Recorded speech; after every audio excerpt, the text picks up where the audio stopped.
Chapter 13-15. Poplar Fruit and Fong Beibei looked at each other affectionately. He first bowed to the principal, then turned to look at the audience, raised the microphone and said, "I'm very grateful to the school for providing me with such a good opportunity. I also want to say sorry and thank you to the students here. Today, I'm here to take up a little bit of your time.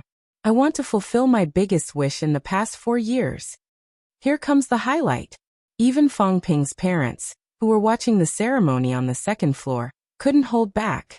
They walked to the railing with Kiki in their arms and looked down. "What is Papa saying?" Kiki looked down curiously. She didn't understand, so she had to ask her grandpa and grandma. "Shh. Listen quietly. Just now, I told you to cherish the time in school, cherish the lover in front of you, and cherish your beautiful future. And I, in the past 4 years, have to be grateful and cherish a person. Because of her, I went through the most difficult year of my life. Because of her, my life became happy and joyful. Because of her, in addition to the love of family and friendship, there is also the love of love and the love of all things in the world and my world." Poplar Fruit turned his head and looked affectionately at the girl in front of him, who was nervously grabbing the hem of his clothes, and said softly, "She is Beibei." Fong Beibei covered her red face with her hands, and emotional tears began to accumulate in her eyes. Her heart was beating wildly, and her mind was blank. It was as if she had come to a magical space. Only Poplar Fruit was looking at her tenderly and whispering softly, "I will never forget the encounter 4 years ago at the East Lake of the school." In fact, Fong Beibei couldn't hear what Poplar Fruit was saying, but she could vaguely predict what Poplar Fruit was going to do next. Gradually, Fong Beibei came back to her senses and heard Poplar Fruit's words clearly. "Beibei, I know that I'm too anxious to say this at such an important moment for you. However, I know that you're the lover that I'll cherish for the rest of my life. That's why I've been preparing for a month. Even though there aren't any fresh flowers or candles, there are so many teachers and students here to be our witnesses." Poplar Fruit handed the microphone to his left hand, and his right hand took out the small black box that had been hidden in his robe for a long time. He gently opened it. Through the big screen and camera, everyone present could see the big diamond ring in the box. Although it wasn't 10 carats, it was at least 7 carats. The big diamond-shaped diamond on the exquisite ring almost dazzling the whole audience. At this moment, Fong Beibei could no longer hold back her tears. The tears that had gathered before fell like a curtain of beads. She covered her beautiful face, but she didn't pay attention to wipe it. Poplar Fruit lifted the hem of his doctor's robe, knelt on one knee, and held the box with the diamond ring in one hand. He looked at Fong Beibei affectionately and asked softly, "What I want to say is, Beibei, will you marry me?" "Marry him?" The students below the stage shouted, and many female students were so moved that they couldn't help but shed tears. When Poplar Fruit said this, Fong Beibei's tears flowed more quickly. She never thought that Poplar Fruit would choose this moment to propose to her. She also never thought that Poplar Fruit would propose to her in front of so many people. "I will." At that moment, her heart seemed to be filled with happiness. She couldn't hold back her emotions anymore. She nodded vigorously, walked forward, and threw herself into the arms of Poplar Fruit, who had just stood up. No matter how much her heart surged, it only turned into this simple, but heavy word. "You're my destiny." The familiar background music sounded, and the audience seemed to be infected by this happy music. Everyone applauded and cheered. "Kiss kiss." Poplar Fruit had just helped Fong Beibei, who was so moved that she was in a mess, up. He gently smiled and put the diamond ring on her, but the audience couldn't help but cheer. The atmosphere was so good that even the principal couldn't help but laugh and applaud. He was the main witness. To be able to see the future of Higashiyama University's 2 new stars of hope in the academic world together, his heart was filled with emotion and joy. Fong Beibei raised her teary eyes and looked up at Poplar Fruit, the man she had entrusted her whole life to. Puffed. Fong Beibei couldn't help but raise her hand to cover her mouth and laugh. On her tear-stained face, her smiling eyes were as moving as the crescent moon. Of course, they had to satisfy the wishes of the students who had given them so much support. Poplar Fruit gently lifted Fong Beibei's face, tilted his head, and gently kissed Fong Beibei's thin cherry lips. He didn't care that the academic hat on his head had fallen off. Of course, it was just a gentle kiss. Poplar Fruit reached out to pick up the hat, then pulled Fong Beibei, who was still in a state of shyness. The two bowed to the principal and the professors, then turned to bow to the students below. Poplar Fruit picked up the microphone and said with a smile, "Thank you, everyone. Let's not waste any more time. Everyone, let's continue. Everyone, let's continue." In the midst of everyone's laughter, Poplar Fruit held Fong Beibei's little hand and ran off the stage. Of course, the graduation ceremony continued, and Poplar Fruit ran off. Fortunately, there was no task for him on the stage. He held Fong Beibei's hand, and the two ran to the back door under everyone's gaze. They didn't leave immediately, but fortunately, no one came to disturb them. "Hey, you bullied me." Seeing that no one was around, Fong Beibei could finally relax a little. She saw that she plunged into Poplar Fruit's arms, clenched her little fist, and gently hammered Poplar Fruit's chest. She pouted and said, "How did I bully you?" Poplar Fruit smiled and hugged his girlfriend. "No, it should be his wife now. Who told you to hide it from me and not tell me? Everyone knows. I'm the only one who was kept in the dark. You're so bad." Fong Beibei still looked unhappy, but in fact, her eyes were smiling, and her heart must be happy and sweet. Fong Beibei was very smart, and now she finally understood why her roommates and parents were acting so strange today. It turned out that they were in cahoots with Poplar Fruit. "Hee, isn't it to give you a surprise?" Poplar Fruit smiled and pinched her nose. Fong Beibei was so cute that Poplar Fruit loved her very much. Fong Beibei leaned on Poplar Fruit's arms, and couldn't help but raise her hand to carefully look at the diamond ring that she didn't notice on the stage, and happily said, "Okay, I forgive you." "Hee, I can't believe that you're already married to me." Poplar Fruit touched his head and laughed. "How am I already married to you? We haven't even gotten the certificate yet." Fong Beibei was like a little pig, and snorted and said, "Then let's go get it tomorrow." Poplar Fruit lowered his head, and whispered into Fong Beibei's ear, "What a coincidence, Dad and Mom are both here."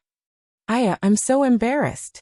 Fong Beibei then remembered that her parents had been watching from upstairs. Her face turned red again, and she burrowed into Poplar Fruit's arms like an ostrich. Chapter 13-16. Just like that, they got their marriage certificate. At night, Fong Beibei was so excited that she could not fall asleep. The next day, Poplar Fruit felt sorry for her, and let her sleep a few more hours. In the afternoon, the whole family dressed up and rushed to the Civil Affairs Bureau to get their marriage certificate. Poplar Fruit and Fong Beibei took a few photos on the stage with their red booklets. They looked at the red booklets in their hands and smiled at each other. In fact, it was just a formality. The two of them had been living together as husband and wife for several years. However, this formality was also very important, because after 4 years of running, their relationship had finally been officially confirmed. Of course, for Chinese people, getting a marriage certificate was only the first step of marriage. Without a grand wedding attended by friends and family, it would be embarrassing to tell others that you were married. However, the wedding was left to the two elders of the Fong family and Poplar Fruit's parents to discuss the auspicious date. The wedding location and process arrangements were also left to Fong Beibei and Lin Xingshan, who happened to have a few months of vacation. Chen Anlin, who had just finished her confinement period and was bored, also joined Fong Beibei's group of girlfriends to design the wedding. Poplar Fruit was like Song Jiwen, being a hands-off boss. Of course, he was not free. On one hand, he had to record the show Where Is Dad Going? On the other hand, he was busy with his thesis and the newly opened Eurasian language department in the new school year. Poplar Fruit's proposal aside, yesterday's proposal at the graduation ceremony had been shared by many students on social media sites, be it photos or videos. Poplar Fruit, who was already quite popular, proposed. This big news immediately blew up on the internet. Due to the fans reposting and many college students discussing excitedly, Poplar Fruit's proposal became the headline of Weibo and the news the next day. Almost everyone in the country knew that Poplar Fruit and Fong Beibei had proposed to each other. There were also some resourceful online media that obtained high-definition video recordings of the scene. From the high-definition multi-angle video, netizens were finally able to see the entire process. The netizens focused on a lot of things. Some praised or questioned Poplar Fruit's meteoric rise. Some admired or objected to Poplar Fruit's choice to propose at the graduation ceremony. And some congratulated or gossiped about how Poplar Fruit and Fong Beibei had finally come to fruition after 4 years of dating. In this world, there were always some people who couldn't stand others doing well. As for these trolls, Poplar Fruit's principle was to ignore them. Instead of arguing with them, he might as well spend more time on his own studies. However, he had no choice but to answer some of the sharp questions raised by the media. The media's focus was sometimes very strange. For example, the number of carats of the diamond ring that Poplar Fruit proposed to, or whether Poplar Fruit was able to persuade a college principal to be his witness because of his strong background. These were not important. However, they questioned the timing of Poplar Fruit's proposal. One had to know that Poplar Fruit participated in the recording of Where Are We Going, Dad? And the broadcast of the show was only a few days later. From their point of view, the purpose of Poplar Fruit's proposal was somewhat thought-provoking. There were even media that directly pointed out that Poplar Fruit's hasty proposal was just a publicity stunt for Mango Station. There were still many people who believed in such a statement. Indeed, the timing was a bit too coincidental. No matter how one looked at it, Poplar Fruit seemed to be in a hurry to get married. Moreover, the arguments given by the media sounded very reasonable. Where Are We Going, Dad? Was a parent-child program. Even if Kiki was born in a single-parent family, it was a well-known problem. However, how would Poplar Fruit's girlfriend, Fong Beibei, be introduced in the program? Other children could happily talk to their mothers on the phone. Kiki couldn't be awkwardly left aside, right?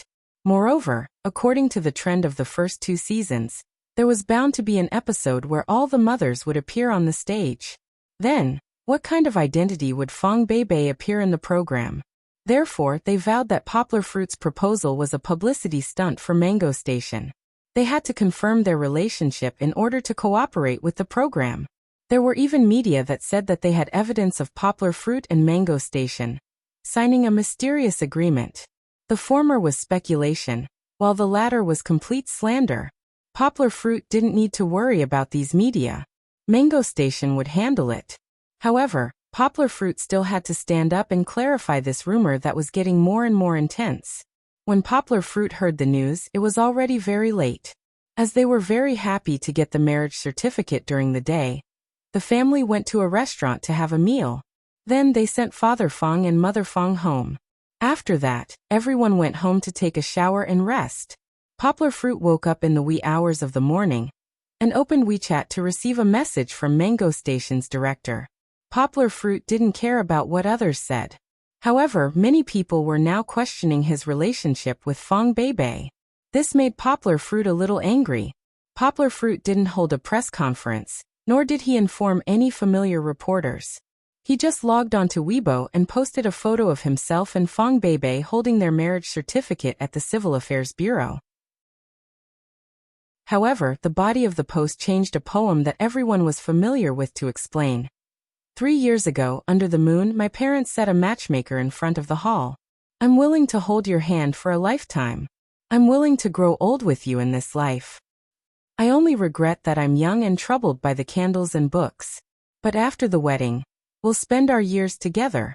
When your black hair is done up, are you willing to put on 10 miles of red makeup? Today you'll wear a red robe and tie your waist. Will my baby marry me? Didn't they all say that it was a show? Poplar Fruit used a poem to respond to the doubters. The marriage contract had been set 3 years ago. They were just waiting for Fong Beibei to graduate. Poplar Fruit choosing to propose at Fong Beibei's graduation ceremony was completely reasonable. How could it be a show?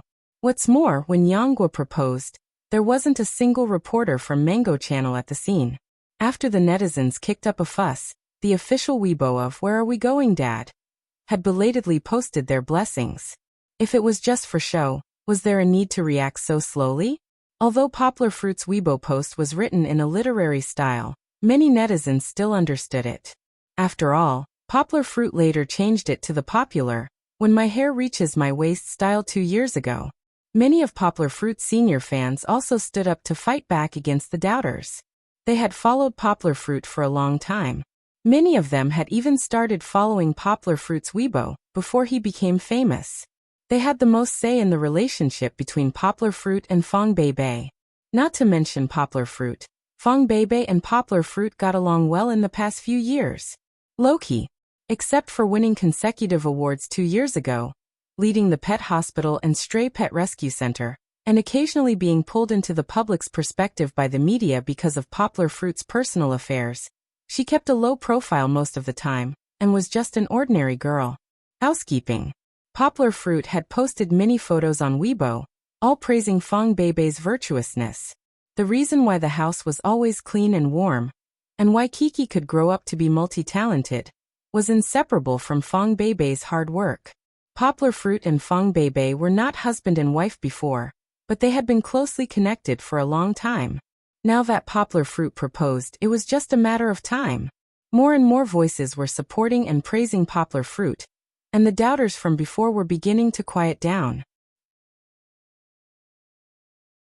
Chapter 13-17. The storm quickly passed. After all, Poplar Fruit was just a non-entertainment industry figure.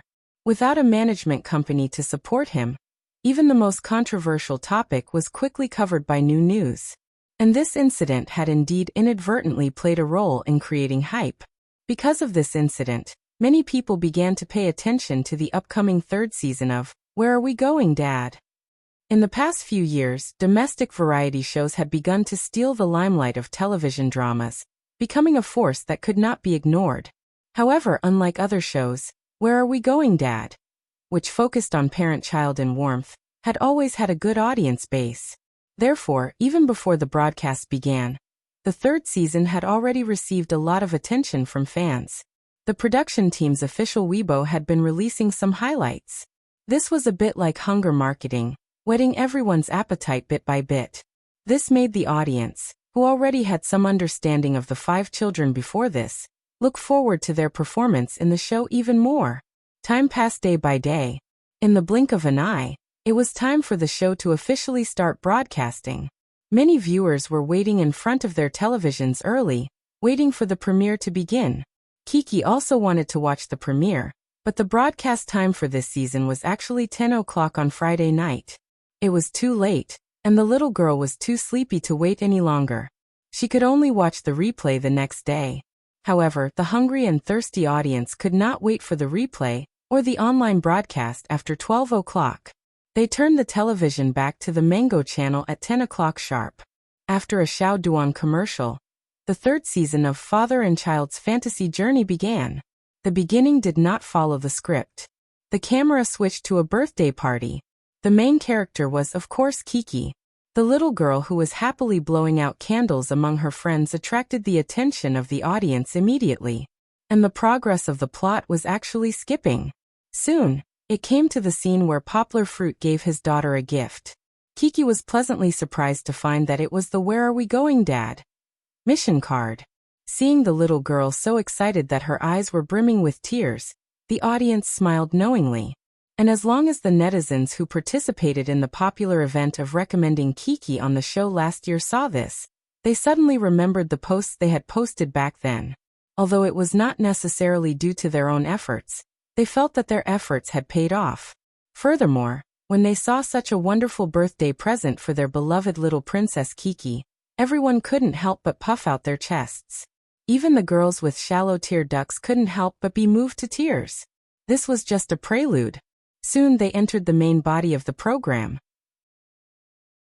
In fact, although each episode took a long time to record, in reality, it only took a little more than 2 hours to broadcast. It didn't take too long for the program to finish broadcasting. But the audience's discussion had only just begun. Compared with the unchanging second season, the third season gave the audience a refreshing feeling. The secret room test at the beginning gave everyone a preliminary understanding of the relationship between the 5 fathers and their children. Of course, each child's unique personality had become the audience's favorite topic of discussion. There was no need to talk about Nuai. From the very beginning, he had become the favorite of all the big sisters and aunties. His handsome appearance and slightly melancholy eyes, as well as the off-topic words that came out of his mouth from time to time, were all his shining points. As for Liu Ye's lack of effort and irresponsibility, it made many netizens feel that it was unfair for Nuoyi. In the first episode, Nuoyi had many exciting scenes. For example, he said, "Guanyin Bodhisattva persuaded me to chat with you for a while." For example, he chose the most dilapidated cave for his father. For example, he started a fire in the cave and nearly burned the house down. These scenes created a clear image of him as a naive and sweet child. As for Xianxian, Dejun, and Kong, the three boys also received the love of different groups of viewers. Xianxian's infatuation with big sister Kiki, his persistence with food, and his obsession with victory, as well as the cute little boy with short noodle hair, also received the love of the audience. Dejun's image to the audience was that of a warm and enthusiastic little boy. He was happy to help his little friends. He even took the initiative to take out his own medical kit when the adults got injured from playing with corn. There was also another boy, Big Brother Kong. Don't be fooled by Chief Kang's cold and aloof appearance in the first episode. However, his performance made the audience realize that there was a warm heart hidden under his cold exterior. He would help the staff clean up the laptops that had fallen to the ground when no one was paying attention. He would take responsibility for the stool snatching game that he did not want to play and fight for the team's victory. Of course, when he lost, he did not want to reveal his regret and weakness. He would also not complain or give up when Nuoyi and Nuoyi's father misunderstood and took away his ingredients. Instead, he continued to work hard to find ingredients. Kong's scenes were not as many as Nuoyi's, but it seemed that every scene was filled with his unique characteristics. Many of his excellent qualities were vividly displayed in these scenes. At the same time, like Nuoyi, he also received the love of many motherly fans. Finally, it had to be mentioned that Kiki gave the audience the biggest surprise. Her performance could be said to have surprised the audience. In the end, they could not help but give her a thumbs up. At the beginning, the little girl's image was that of a delicate little princess. Whether it was at home, in the secret room, or even in the car, Kiki was like a precious daughter who was always doted on and protected by her father's wings. When she got out of the car, her long princess dress was so cumbersome that she even needed brother Xianxian's help to hold it up. This deepened everyone's impression of her. Yes, although everyone liked Kiki's princess-like beautiful appearance and liked the way she acted coquettishly with her father, when they saw Kiki crying because she was afraid that her father would get hurt and did not want him to compete, when they saw her crying after losing the stool snatching game, everyone began to worry that the little girl had been spoiled too much. However, when it came to finding ingredients, Kiki very well reversed everyone's impression of her. It turned out that Kiki was not delicate at all. She was more sensible than brother Dajuan, who was 1 year older. In fact, in her small 3-person team with brother Dajuan and Xianxian, Kiki had always played the role of a little nanny, helping the two unreliable teammates carry the heavy basket. Kiki did not complain at all, nor did she complain that she was tired. Was this still the image of the delicate little princess in everyone's hearts? It could be said that from this moment onwards, Kiki's nickname of the little princess without princess syndrome was deeply ingrained in everyone's hearts. Of course, Kiki's iconic scenes were not few. The little girl kissing the bell, and the beautiful moment she and Nui had because of the bell, and the moment when Xianxian, who was running hard, saw her dream sister Kiki in the afterglow of the setting sun. These scenes were all precious scenes that the audience would remember for a very long time. Chapter 13:18. In the blink of an eye, another week had passed. The second episode was broadcast as scheduled. Due to the good reviews of the first episode, the third season of Where's Dad Go? Managed to break through the encirclement of other programs like China's Top Voice. Furthermore, according to the news from Mango TV, after the third season of Where's Dad Go? Was broadcast, the nationwide viewership rating was 2.58%, accounting for 17.82% of the viewership rating. It was ranked first in the same time slot, 6 times more than the second place. In the other summer variety shows that were broadcast at the same time, Where's Dad Go? Also beat China's Top Voice by a small margin to take the lead. This year, Where's Dad Go? Had a new breakthrough. It was broadcast live on foreign television stations. It was broadcast live in America, Malaysia, and other countries. It even landed on the internet in Southeast Asia and Belt and Road countries. The response of the program overseas was great, and the number of views kept climbing. It set a viewership record for many domestic programs overseas. Netizens in China gave it good reviews. Someone exclaimed, while they used other people's methods to invite big names and create a topic of discussion, Mango TV insisted on their own way of thinking. They didn't compete with big names, they competed with content. They didn't compete with hype, they competed with real popularity. They deserved a like. It was an exaggeration to say that they didn't compete with hype. Mango TV had many ways to create hype. Before the program was broadcast, there was already a lot of news. Were these really not Mango TV's hype? Even Poplar Fruit did not believe it. However, to put himself in their shoes, "Where's Dad go?" was indeed much less hyped. Their main focus was still on the heartwarming, especially the word heartwarming, which frequently appeared in the audience's comments. The domineering CEO Kong Kong took on the role of a big brother from the beginning. He seemed cold and taciturn, but he was actually steady and heartwarming. Especially after the second episode, when the little boy helped the veteran grandfather up. That scene touched many viewers.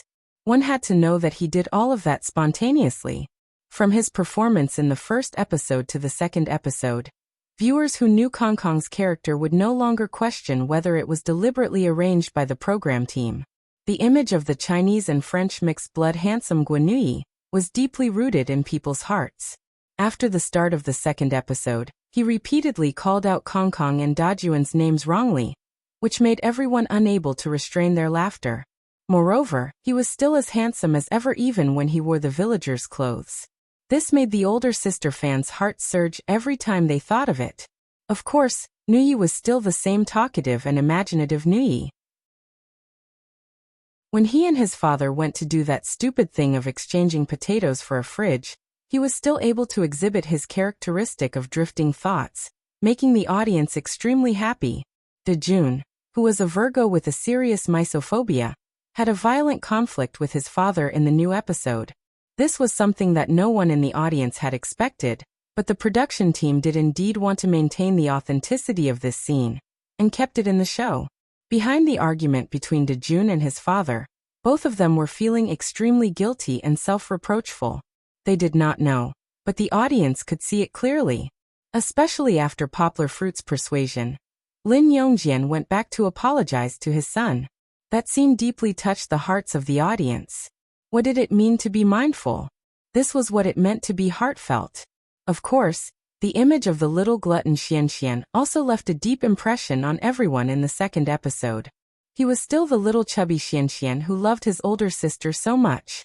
He tried his best to persuade the store manager to change his favorite older sister Kiki into a beautiful princess dress. This scene moved many female audience members to tears, but it also made many male audience members who were watching the show with their girlfriends suffer. Not only that, little chubby Xianxian accompanied his father on a long and arduous journey to sell fruit stuffing. Along the way, little chubby Xianxian gritted his teeth and persevered with his father. It was just like in the first episode when he rushed forward with the ingredients for his older sister's sake. Little chubby Xianxian's perseverance moved everyone in the audience. This was a 3-year-old boy with short noodle hair, who could not be underestimated. In the second episode, Kiki gradually became more and more important among the 5 children. She was not the center of the 5 children, but she could be said to be an important bridge between them.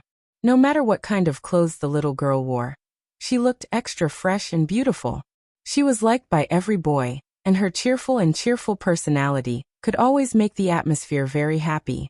Looking at her performance during rehearsals and performances, the little girl could always inspire the enthusiasm of her friends.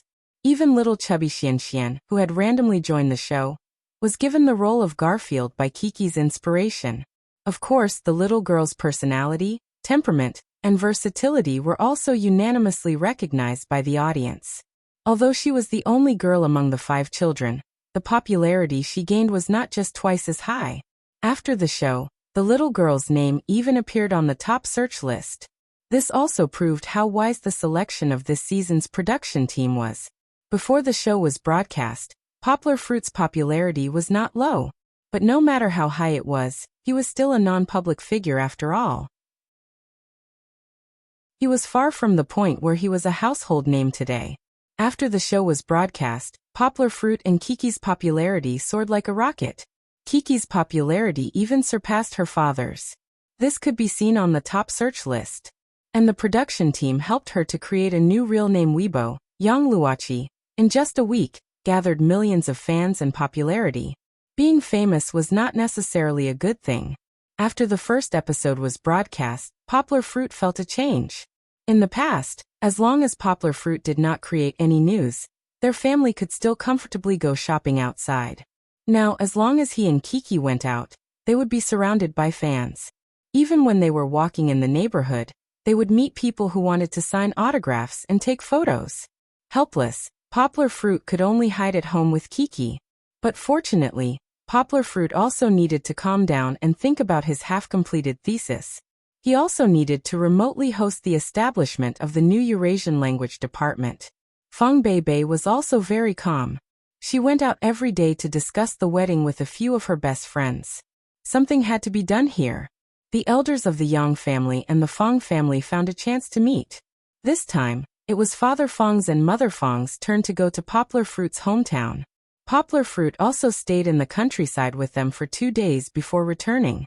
The elders looked at the almanac and set an auspicious date, which was to hold the wedding in mid-August. There was still a lot of time to prepare, and Poplar Fruit did not need to worry about this. Fang Beibei and Chen Anlin had taken the decision away from them. Poplar Fruit was at home, playing with his daughter. Recently, there was an app called Xiao Caxiu that became popular online. Its gameplay was very simple and subverted people's understanding. In the past, it was used to dub videos, but it was used to dub videos with audio subtitles. Poplar Fruit did not have the talent to play with such things, but Kiki loved it so much that she could not put it down. The young lady was definitely a natural actress. This was the comment of the netizens. She acted out each video to perfection, and even asked her father to help record it and upload it to her Weibo. It was like a tornado that reaped a lot of popularity. Xiao Caxiu was very nonsensical, but it had to be said that many netizens now liked the young lady's performance. They sat on Weibo every day and waited for Kiki to post a new video. However, Kiki actually stopped updating, because Kiki and her father sat on the plane again and rushed to Kaiyun Zenan. It was her father's 4th trip there. Chapter 13:19. Sitting on the night plane to Kaiyun Province, Poplar Fruit's heart palpitated slightly, causing him to suddenly open his eyes. He turned his head to look at his daughter, who was sweetly immersed in her dreams, next to him. He breathed a sigh of relief, but his brows began to furrow. It wasn't a heart attack, but a mysterious premonition that belonged to Poplar Fruit. This feeling had saved Poplar Fruit many times. It could be said that he had turned misfortunes into blessings several times, and Poplar Fruit was able to survive because of it. But it seemed that this time, the feeling wasn't very accurate. Although he felt danger, it wasn't as clear as before. Instead, it seemed a little vague and unpredictable. He couldn't predict where this danger would come from. He had been vigilant. From the moment he got off the plane, Poplar Fruit talked and laughed with others, but his heart was always on edge. However, after being vigilant for a whole day, Poplar Fruit didn't notice any danger. There weren't even any strange people around him. They were all staff members of the "Where are we going, Dad?" crew.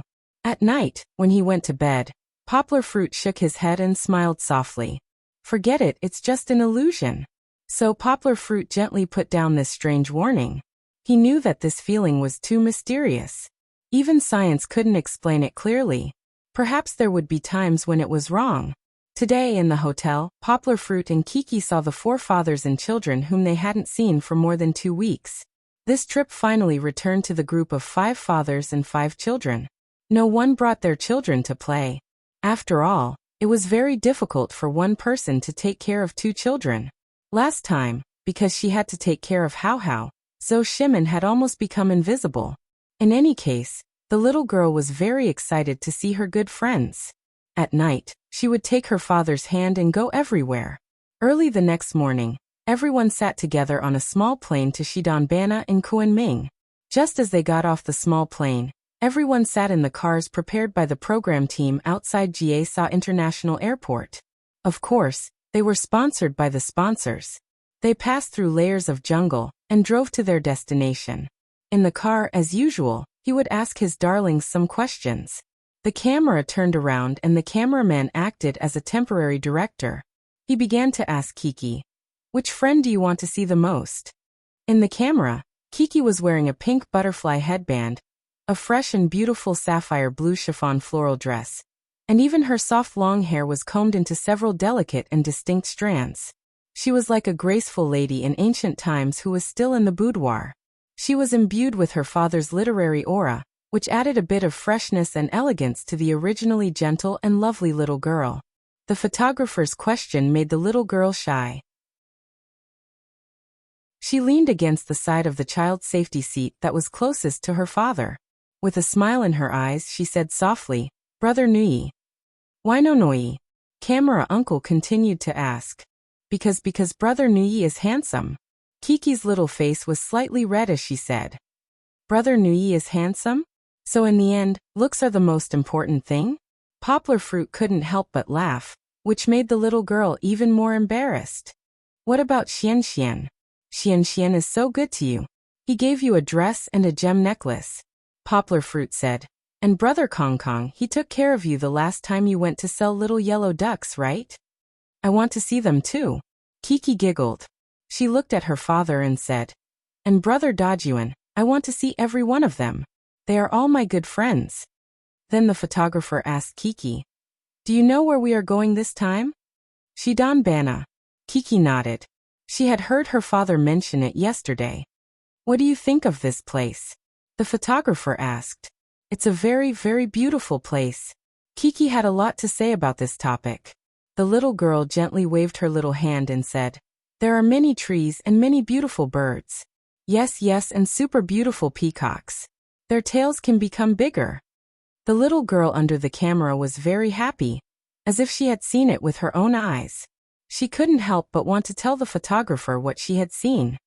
"Has Kiki been to Shidambana before?" The photographer turned to Poplar Fruit and asked in surprise.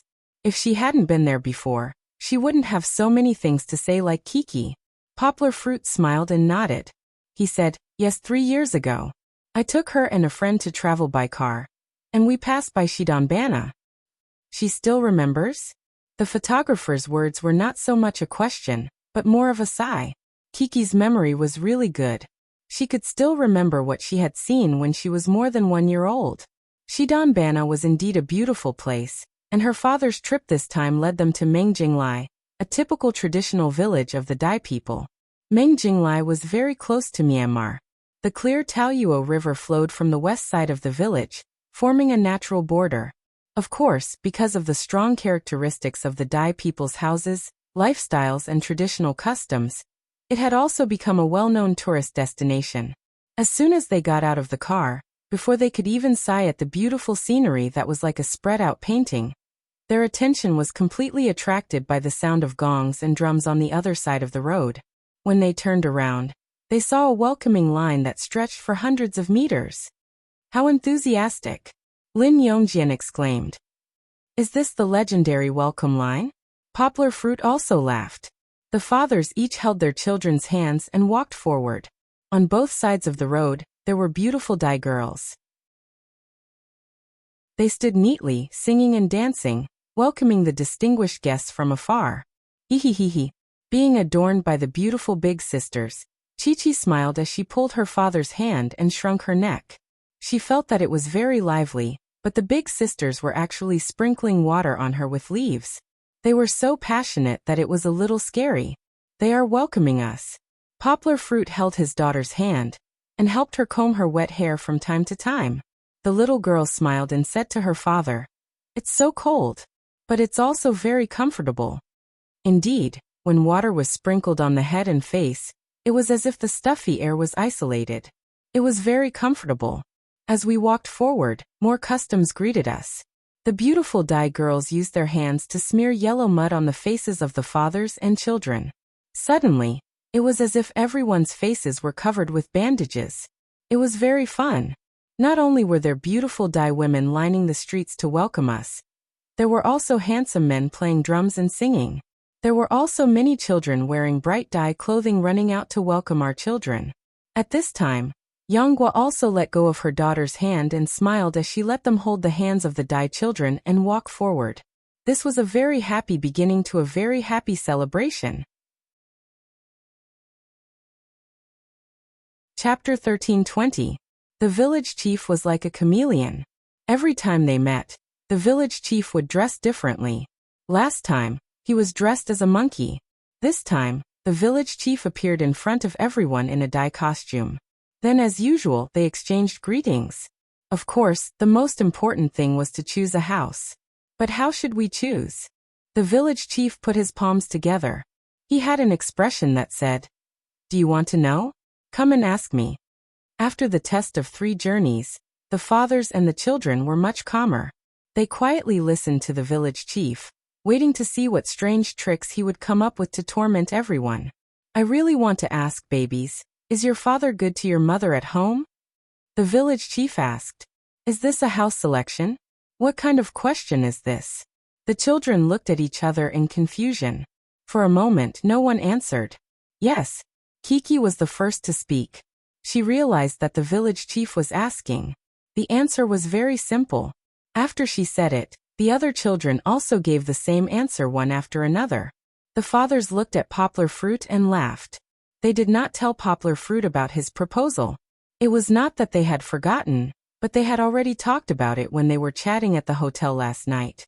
Then the village chief asked again, "How is it good? What does your father do for your mother?" The children did not speak again. Kiki. The village chief called the little girl to answer first. Oh. The little girl in a sapphire blue gauze dress was slender and elegant.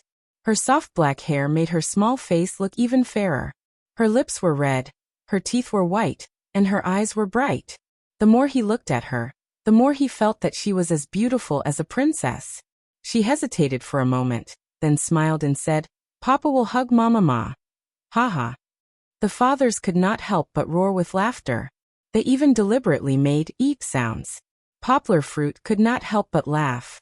He rubbed the head of the little girl who always leaked secrets. As expected, the children's ability to think independently was not very strong. After a round of questioning, Xian, Dejun, and Nui all gave the same answer as Kiki. Kong Kong, on the other hand, betrayed his father and said, "They're always arguing." Hu Jun's face immediately darkened. The village head tried to smooth things over. "But father must love mother very much, right?" In the end, Kong Kong paused and coldly said, "Impossible." Of course, he didn't know if Kong Kong was spouting nonsense to provoke his father. However, Kong Kong's answer made everyone laugh for a long time. Which father is helping mother comb her hair at home?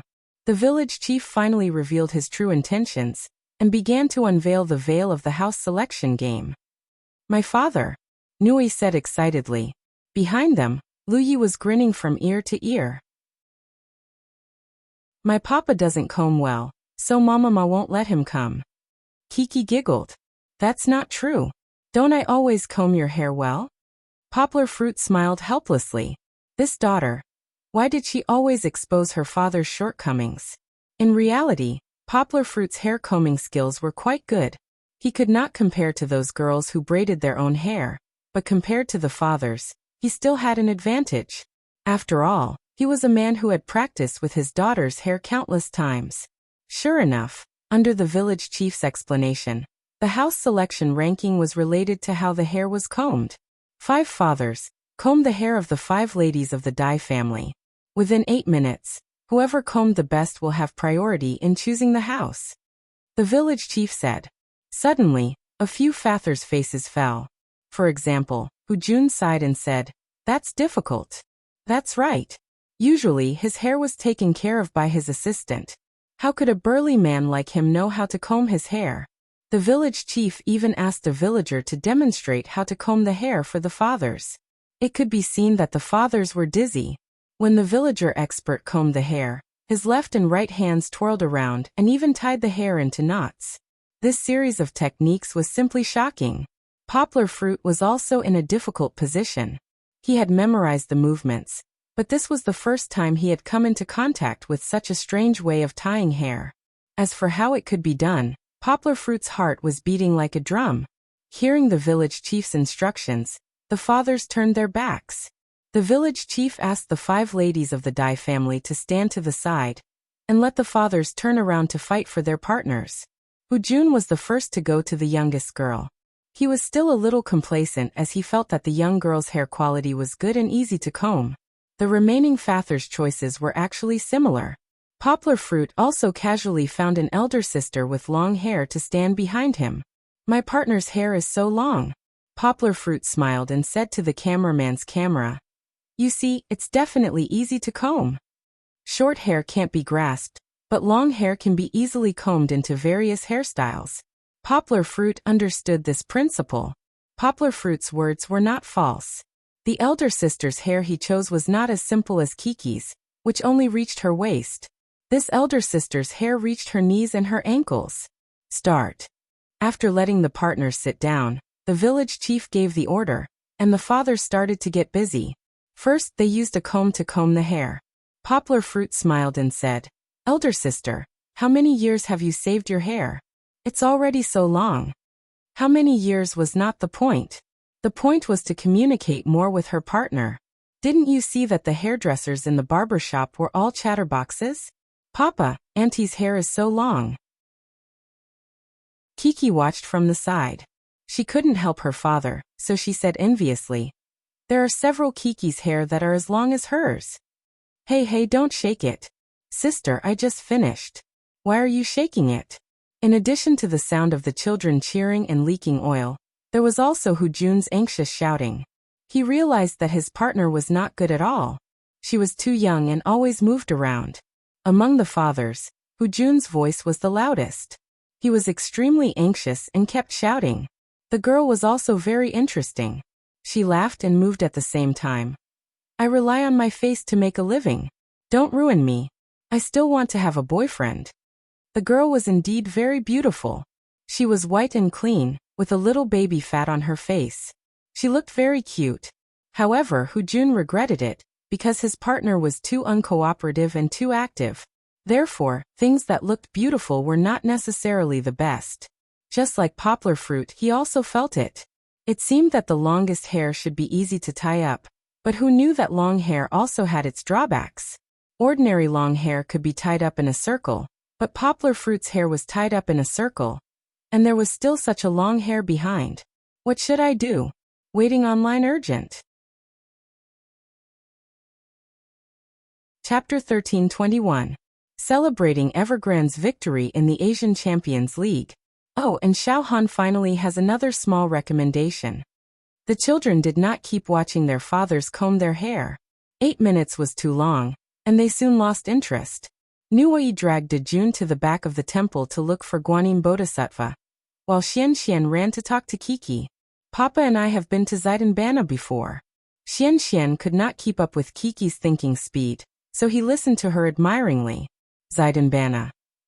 Xian still could not pronounce the word accurately. "There are very beautiful peacocks here." "Xian, have you seen a peacock before?" Kiki saw Xian shaking his head, so she described it to him. "The peacock's tail is very long, and it can be open like a fan. Then you will see its tail. It is very beautiful, and there are many stars on it." "Really?" Xian was excited by Kiki's words, and he looked forward to it.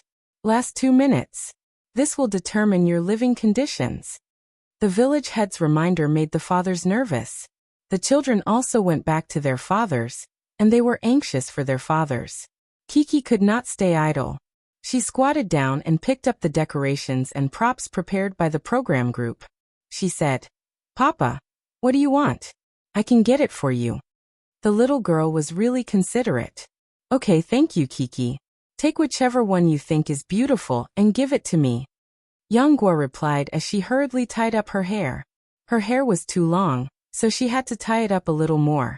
The moves that Yanghua had just learned didn't seem to work, so she had to figure it out herself. "Wow! I saw a peacock's tail." Chi suddenly cried out. She was holding a peacock's tail feather in her hand and shaking it. She was in a particularly good mood. This was the third time she had seen a peacock's tail. The second time was when she went to the zoo in Chonglong, but that was a long time ago. Now, not only could she see it, but she could also touch it. Really? Come give it to Daddy. Continue looking and see if there are any other beautiful ones. Poplar Fruit had also reached the stage of decorating. He deftly took the peacock's tail feather from his daughter's injured hand and thought of a way to insert it into his coiled hair. And this flower, I think it's very suitable for Auntie's clothes. Kiki must have learned the color matching of clothes from Fong Beibei. She helped her father find a yellow ribbon on the ground. Finally, it was time for the competition. At the last moment, Poplar Fruit also dared to insert the final decoration into Big Sister's hair. Kiki, what do you think of Dad's hair? Poplar Fruit felt that her hair was not as beautiful as she had imagined. She asked her daughter with a guilty conscience. I think it's very pretty. Kiki found another peacock's tail feather and swayed it while smiling sweetly. Whether it was good or not, it was still up to the experts of the Dai tribe to judge. First, each Dai tribe villager whose hair had been coiled by the Dai tribe's father walked around 3 times to show their results. Then, after the experts' evaluation, the rankings of the Dai tribe's fathers were announced. Sure enough, Poplar Fruit did not get first place. The person who got first place was the legendary Lu Yi, who often combed his wife's hair at home. In second place was Zhou Shimin, and in third place was Poplar Fruit, who had suffered a tragedy because of his long hair. It's fine, it's fine. Third place is already very good. Poplar Fruit laughed and high-fived his daughter. Really, when he first started coiling his hair, he already felt that the situation was not good. Now that he got third place, it meant that there was still hope. It might not be the worst house. Moreover, the first choice might not be the best. According to the previous 3 trips, didn't they rely on guesses to pick a house? Perhaps Lu Yi, who was the first choice, would still get the worst house. However, this time the program team did not tease the Dai tribe's fathers anymore. The village chief took out the photos of the 5 houses and began to explain the characteristics of the 5 houses to the children. House 1 had a lot of beautiful flowers and plants. It looked very fresh and beautiful. Moreover, the village chief's next words made the children's eyes light up. Moreover, there is a very beautiful peacock. I like this house. Kiki happily shook the peacock's tail feathers and said to her father, Don't be happy too early. We might not even get chosen. Poplar Fruit rubbed his daughter's head and smiled bitterly. In all likelihood, it would not be Kiki's turn. Lu Yi had already said that the house belonged to their family, and Xian, who was in second place, also had a look of interest. House 2 had a lot of wine jars. House 3 was also very beautiful because it also had a lot of flowers and plants. It was a paper house with the Dai tribe's characteristics. House 4 was terrifying. At first glance, they felt terrible. It was the feeling of having nothing. Sure enough, the village chief explained that it was the oldest house in the village. The fathers began to ridicule him. Can people live in this house? It doesn't even have a roof. There's no shortage of water. There's no electricity, right? Lin Yongjian was the only one who did not complain. His face was a little dark, and he had a depressed expression. There was no other reason except that he was in last place. House 5 had the most beautiful scenery. It had a unique large balcony. Standing on the balcony, one could see the China-Myanmar border not far away. Or it could be said that one could directly see the exotic scenery of Myanmar. Lu Yi had his eyes on House 1 or 5. However, this time he was timid and did not dare to let Nuoyi choose casually.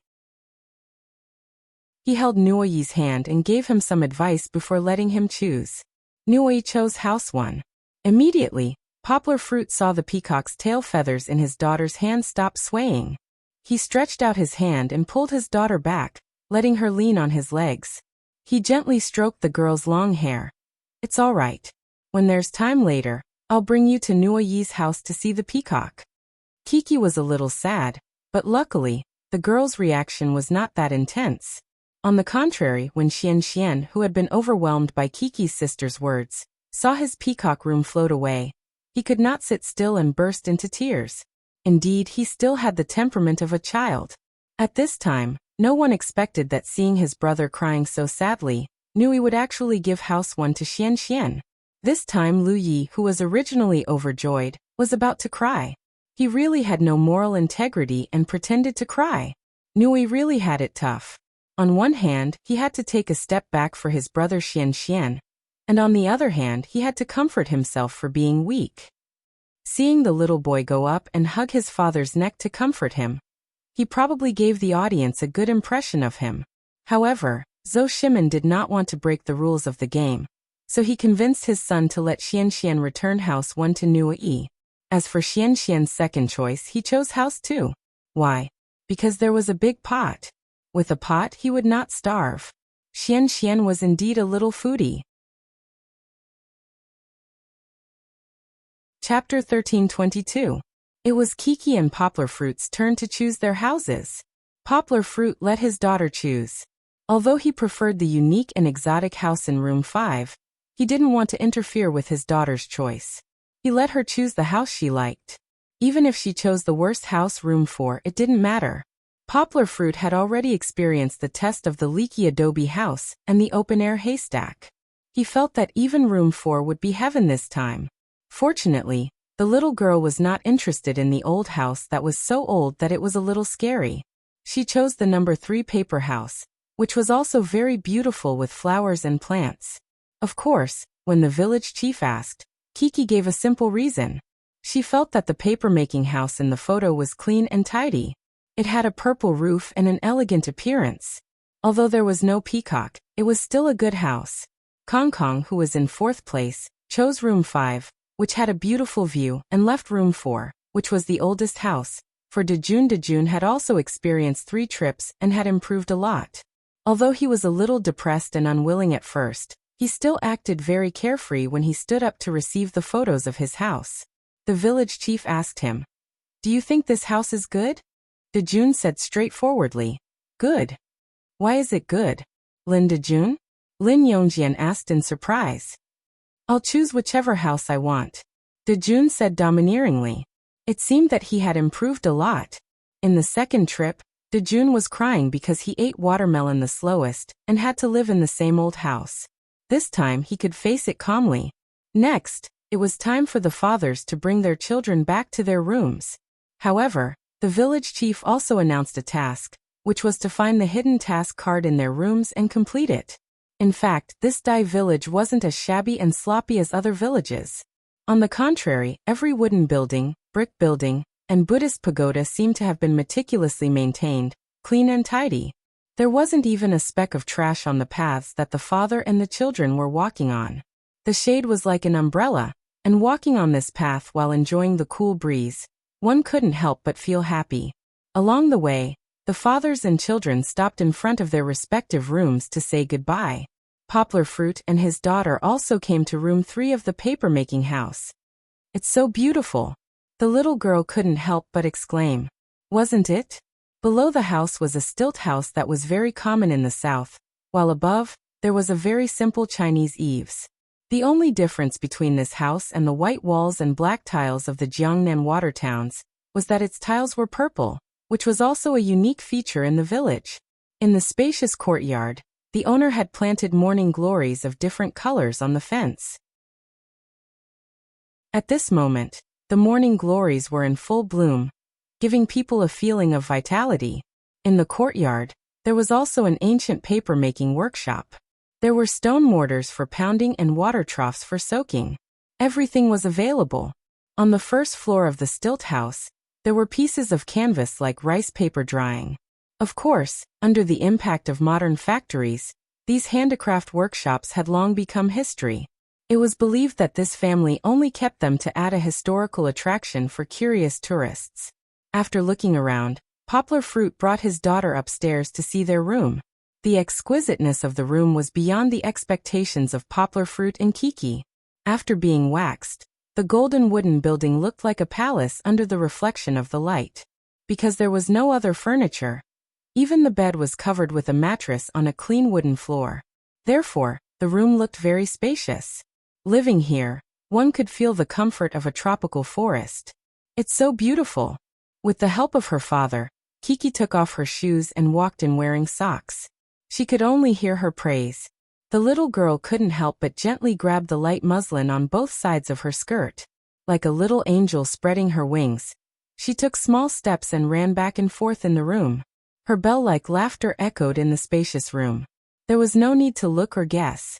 Just by hearing her voice, one could tell how satisfied the little girl was.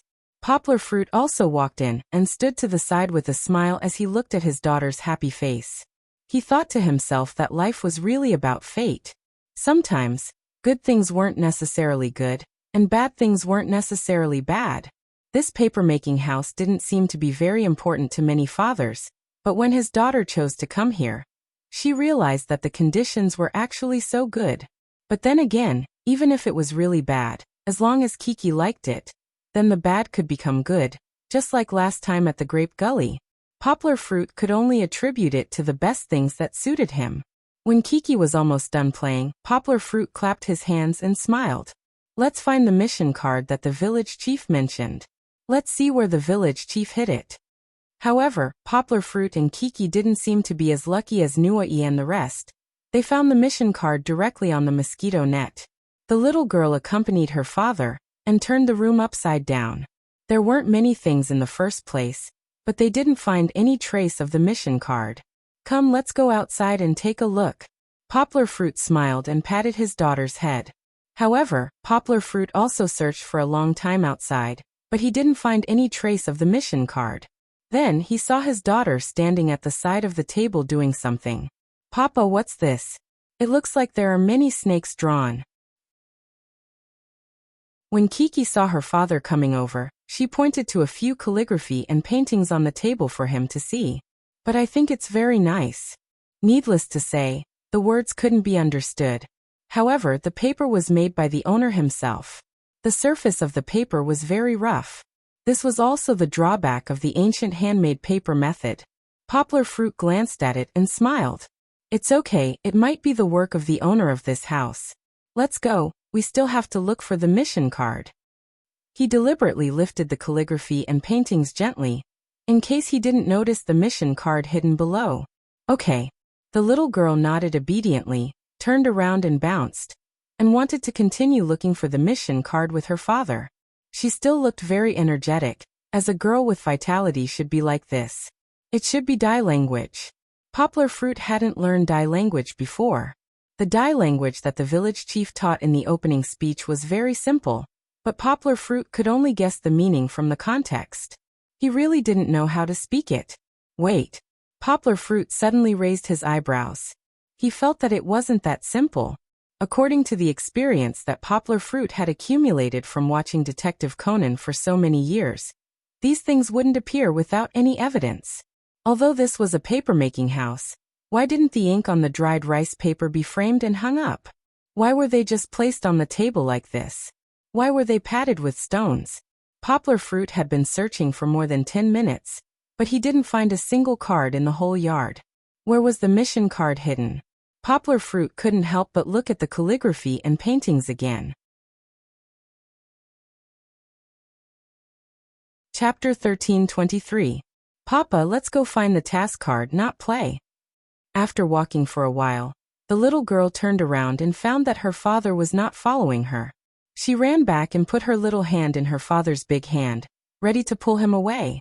Papa is not playing. Papa thinks that there may be clues hidden in these words. Poplar Fruit let go of his daughter's hand and patted Kiki's little head gently, but his eyes were still focused on the calligraphy and paintings. Chi-Chi was also curious. She squeezed her way in and squeezed herself between her father and the desk. She leaned her body against her father's thigh and blinked her long eyelashes. She looked at the scribbles in puzzlement. Sometimes, when one learned a lot of languages, it was as if a codebook was formed in one's mind. Even if it was a language that he had never learned before, Poplar Fruit could infer some traces of it. No one could see it, so they thought that Poplar Fruit was just frowning and looking at it blindly. But in fact, at this moment, Poplar Fruit's brain was like a computer that had been programmed. Countless languages and words were broken into pieces and intertwined like a spider web, gradually beginning to piece together the appearance of the calligraphy and paintings in front of him. Poplar Fruit could only hear some strange notes in his mouth, And then he pointed to the first 3 characters in the first line of the first calligraphy and said in surprise, "Task card? Task card, it's really a task card. Where is it? Where is it? Why can't I see it?" The little girl was anxious. She put her hands on the table and stood on tiptoe to look, but she saw nothing. It was still those strange calligraphy and paintings. "This is a task card." Poplar Fruit smiled, gently patted the first calligraphy and painting, and explained to his daughter, "The task card is not necessarily what we usually see. The village chief is also bad, writing the task card in Dai language. If it wasn't for your father, others might not be able to find it even after a few years." The choreographer, who was next to the cameraman, was shocked by Poplar Fruit. She followed Poplar Fruit and Kiki with a task. After all, the task card of the papermaking workshop was too difficult to find. In order to ensure the smoothness of the program, she was prepared to give Poplar Fruit a hint when he was at his wit's end. "Teacher Yang, you can read Dai language?" the choreographer asked in surprise. Poplar Fruit smiled and said, "No, of course I can read it. How could I have looked at it for so long? How could he translate it?" The choreographer looked at Poplar Fruit in confusion. Poplar Fruit didn't keep her in suspense. He explained directly to the choreographer, "Although I don't understand Dai language, I still know the origin of Dai language. It should be said that it originated from the ancient Indian script, which was passed down along with Buddhism. However, after thousands of years of development, it has changed a lot. As a master of linguistics, Poplar Fruit had a deep understanding of the origins of languages all over the world. This wasn't knowledge. Instead, it was like a historical classic. Poplar Fruit had read it and memorized it. He spoke frankly in front of the camera, but from the perspective of modern languages, the writing habits of its language are very similar to Burmese, Thai, and even Laotian and Cambodian. Through my observation, I can still analyze and deduce the meaning of some of the words. However, the light of wisdom in Poplar Fruit's eyes grew brighter and brighter, and the smile at the corner of his mouth was like a spring breeze, very warm and comfortable. "The writing on this is very strange. The grammar used should be Chinese. So with these 2 clues, it's easier for me to deduce," Poplar Fruit said with a smile. "If I'm not wrong, these 3 words mean a task card. I'm convinced." It was undeniable. No wonder he could learn more than 10 or even dozens of foreign languages. The audience saw it with their own eyes and almost knelt down to Poplar Fruit's linguistic talent. It was no wonder that Poplar Fruit could be in charge of a Eurasian language department that had more than 10 unpopular languages at the age of 30. Who else could compete with Poplar Fruit? It's not that there aren't any, but such talents are hard to come by in 10 or 100 years. Any one of them is a treasure that the major universities wouldn't let go of. Higashiyama University can't steal from the corners of Shuimu and Beijing University. In front of the camera, Poplar Fruit was still excitedly deciphering his task card. But? Poplar Fruit's expression began to become a little strange. Why were they all connected words? Could it be that he translated it wrongly? And Poplar Fruit guessed the meaning of the last 4 words, but he still didn't give up and translated. "It's useless." Sure enough, Poplar Fruit speechlessly picked up the painting and pointed it vertically at the director and the camera. He looked at her with some resentment and said word by word, "Task card, but it's useless. Dear, are you playing with us?" Chi-Chi was still craning her neck to look at the painting, but the audience in front of the TV had already fallen to the ground laughing. But it was useless. How could the program team be so evil? "Kiki, let's go. Let's go home. We don't want to play anymore. This is playing with us." Poplar Fruit looked at the little girl who only knew how to giggle and didn't know what was going on. The director covered her mouth and laughed. "There are still a few more pictures." This scene was later cut out of the program. What was left was Poplar Fruit helplessly continuing to translate the next few pictures.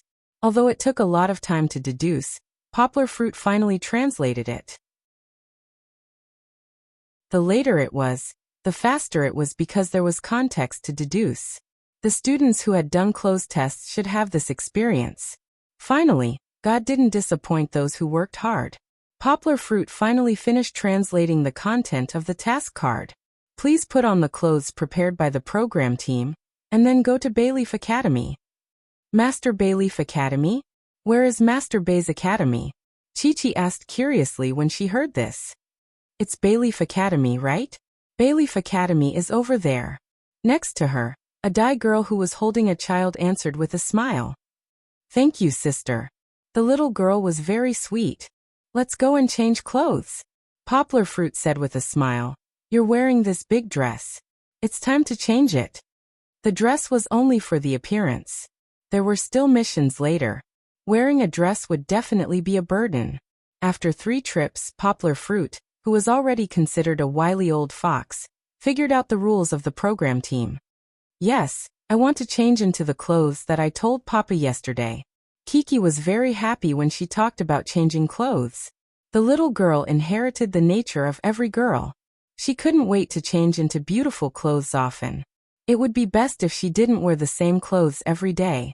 Of course, this was an extravagant request. No, we want to wear the clothes prepared by the program team. That's what Dad said when he read the task card. Poplar Fruit held his daughter's hand and went upstairs with a smile. Okay then. She wasn't that picky. Chapter 13:24. They're all white. Do they look good? Papa looks good, hee. In the room the camera was covered. Poplar Fruit and his daughter changed into the clothes prepared by the program crew before walking out. Walking down the stairs, the cameraman and director waiting outside turned their heads to take a look. Not only did their eyes light up, but the lens of the camera was also shaken. So handsome. At this moment, there was only one word left in the hearts of the audience. Handsome. Yes, look at this white gown that was like what scholars used to wear, not that there were no pants. It just so happened that Poplar Fruit's tall and straight figure of 1.88 meters was shaped like the elegant scholar Tang Bohu who walked out of the legend. The warm smile hanging on the corner of his mouth even made every girl in the audience unable to help but feel excited. Of course, Poplar Fruit's smile was just a smile that was amused by his daughter. He didn't think so much of it himself. However, after Poplar Fruit put on the white gown, his scholarly aura was fully reflected. If he held a book in his hand, perhaps the girls would not be able to help but dream of such a senior brother who would push them against the wall at night. Really, not everyone could wear white clothes. Many people wore white shirts that were superfluous. Only a man like Poplar Fruit, who had a good figure, good looks, and temperament, could bring out its characteristics. Kiki also didn't suit the white gown very well. It wasn't that it didn't fit, but after the little girl wore the gown, she was like Zhu Yingtai who disguised herself as a man and sneaked into the academy. She was delicate and moving, but lacked a heroic spirit.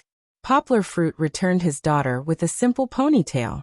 Looking from the front, the delicate little girl wearing a boy's clothes looked a little unnatural. Of course, Kiki was born beautiful, with a rosy and delicate face, a pair of big eyes that were always bright, and delicate and beautiful facial features. No matter what kind of clothes she wore, it was difficult to hide her beautiful face. It turned out that Bayleaf Academy was the place where they had been playing the combing game. Poplar Fruit held his daughter's hand and walked over. He saw that everyone had arrived. Poplar Fruit, why are you so late? The fathers welcomed him with a smile. It was really a long gown worn by men in ancient times. Looking at Nuai and the others, the little boys looked much better in it. Poplar Fruit waved his hand with a smile and said, "You don't have to say it. Our mission card was the hardest to find. It took me a long time to translate it." Until now, Poplar Fruit still thought that this mission was specially designed for him, a great translator. He had never thought of asking the locals for help as a workaround. On the other side, Dejun, who shared the news with everyone he met, found Kiki. He shouted happily, "Kiki, Kiki, let me tell you. We have chickens in our chicken coop, and they are fighting cocks. Have you ever seen a fighting cocks?" Poplar Fruit smiled and asked Lin Yongjian, "How is it? Your house seems to be pretty good." "It's an old house. It's very old, but compared to Lu Ye's cave and your 2 houses, it's much better," Lin Yongjian said with a smile. "I think Dejun is adapting quite well. He's so happy," Zhou Shimin said with a smile. It looks like he has found something he likes. No matter how bad the environment is, he won't find it unbearable, Poplar Fruit said with a smile. He had a deep understanding of this point. Dejun liked those strange animals, so he was very happy living in an environment like Room 4. As for Kiki, she liked to look at the stars. The logic was the same. What kind of mission was it that made them dress like that? The village chief did not wait for everyone to react. He handed the 5 fathers and 5 children to the abbot of Bayleaf Academy. Through the abbot's slow introduction, the next mission was to learn the Zen cultivation of a Buddhist temple. While preparing, Zhou Shimin approached Poplar Fruit and asked softly, "You learn Taiji Fist. Is that all right?" The concept of Taiji Fist originated from Taoism, and in modern Wuxia novels, Taiji Fist was even considered a martial art that belonged to Taoism. However, Poplar Fruit was different. He only practiced martial arts and did not become a monk. He did not even know anything about Taoism. Instead of saying that he was a religion, it was better to say that Poplar Fruit was an orthodox atheist. Hence, Poplar Fruit said with a relaxed smile, "It's fine. It's just nice. I can also see the Zen cultivation of a Buddhist sect." In comparison, Poplar Fruit was more interested in the Zen concept of Buddhism. This was because Buddhism did not control a person's thoughts. It emphasized that a person should comprehend themselves and think about their own gains and losses. Didn't he see many famous people who practiced Zen? For example, the legendary basketball coach Phil Jackson, who was known as the Zen Master, or the late Steve Jobs. The fathers are over there. The children are over here. Under the guidance of the monk abbot, the fathers and children were divided into 2 rows and sat down. There were 2 rows of young monks in red robes in the middle. Some were under the shade of trees, and some were under the sun. Poplar Fruit felt that since they were here, they should fully experience Zen cultivation. He took his daughter and let her sit in the first position. Of course, this was also the most sunny place. "I want to be with Papa." Kiki was not afraid of the sun. She was a little scared when she saw these monks with one arm bare. She had always wanted to shrink under her father's wings. The little girl pouted and sat down reluctantly. "Papa is on your left." Poplar Fruit patted his daughter's little head with a smile and said, "Listen to the abbot. Papa can see you from here." "Why do you call him abbot?" Before Kiki could ask, her father had already walked away and sat down in his row. The little girl pouted and had to sit down obediently, because the abbot above did not smile and looked very fierce. After Poplar Fruit returned to his seat, he suddenly heard a childish voice shouting from behind, "Go to sister." He turned around and saw Xian running all the way from his seat to the front. Of course, there was no place for him in front. But Xian still wanted to sit next to Sister Kiki, so he directly sat on the grass. The abbot walked over to the restless Xian and said, "Sit down. Everyone has their own place." This scared Xian to death. She got up and ran back to the room. "You must not listen, not speak, not move. Also, you must not look." The abbot stood beside the children and said softly. His voice was not loud, and his Mandarin was not standard, but his voice was very penetrating. Everyone could hear him clearly. Kiki's sitting posture was actually not very accurate. But after Poplar Fruit signaled with his eyes, the little girl followed suit and sat cross-legged like the monks next to her. But her round eyes were still restless. She looked at her father for a while, then looked at the abbot who seemed to be very serious. Chapter 13:25. The meditation lasted for about half an hour. In this half hour, the sun was shining. Poplar Fruit didn't think much of it. He closed his eyes slightly, and his eyes focused on his nose focused on his mouth, and his mouth focused on his heart. It passed in a while. He wasn't as worried as the other fathers. Since she had accepted the abbot's guidance, Poplar Fruit let his daughter go and train herself. The adults could persevere, but how could the child sit there peacefully? They did encounter many problems. Among them, there was Xian, who was scratching his feet and moving around. He was reprimanded the most by the abbot. There was Kong, who fearlessly asked nonsensical questions. There was Dajuan, who didn't sit well. There was also Nuoi, who fell asleep while sitting. Kiki was not exempted from the blame. She was indeed obedient and didn't wobble like her previous personality. But the sun was too strong, and the girl's bangs were wet with sweat. Sweat slid down her forehead, hanging on her long eyelashes, trembling, and slid down her perky little nose. If she didn't wipe it off, she would feel as if ants were crawling on her face. It was unbearably itchy. So Kiki couldn't help but raise her hand to wipe it off. It was said that women were made of water. Kiki was also made of water. After wiping her sweat, it seeped out again. The abbot caught her the second time. Kiki, don't move your hands. Put your hands on your legs like this. The abbot sitting on top looked at the girl.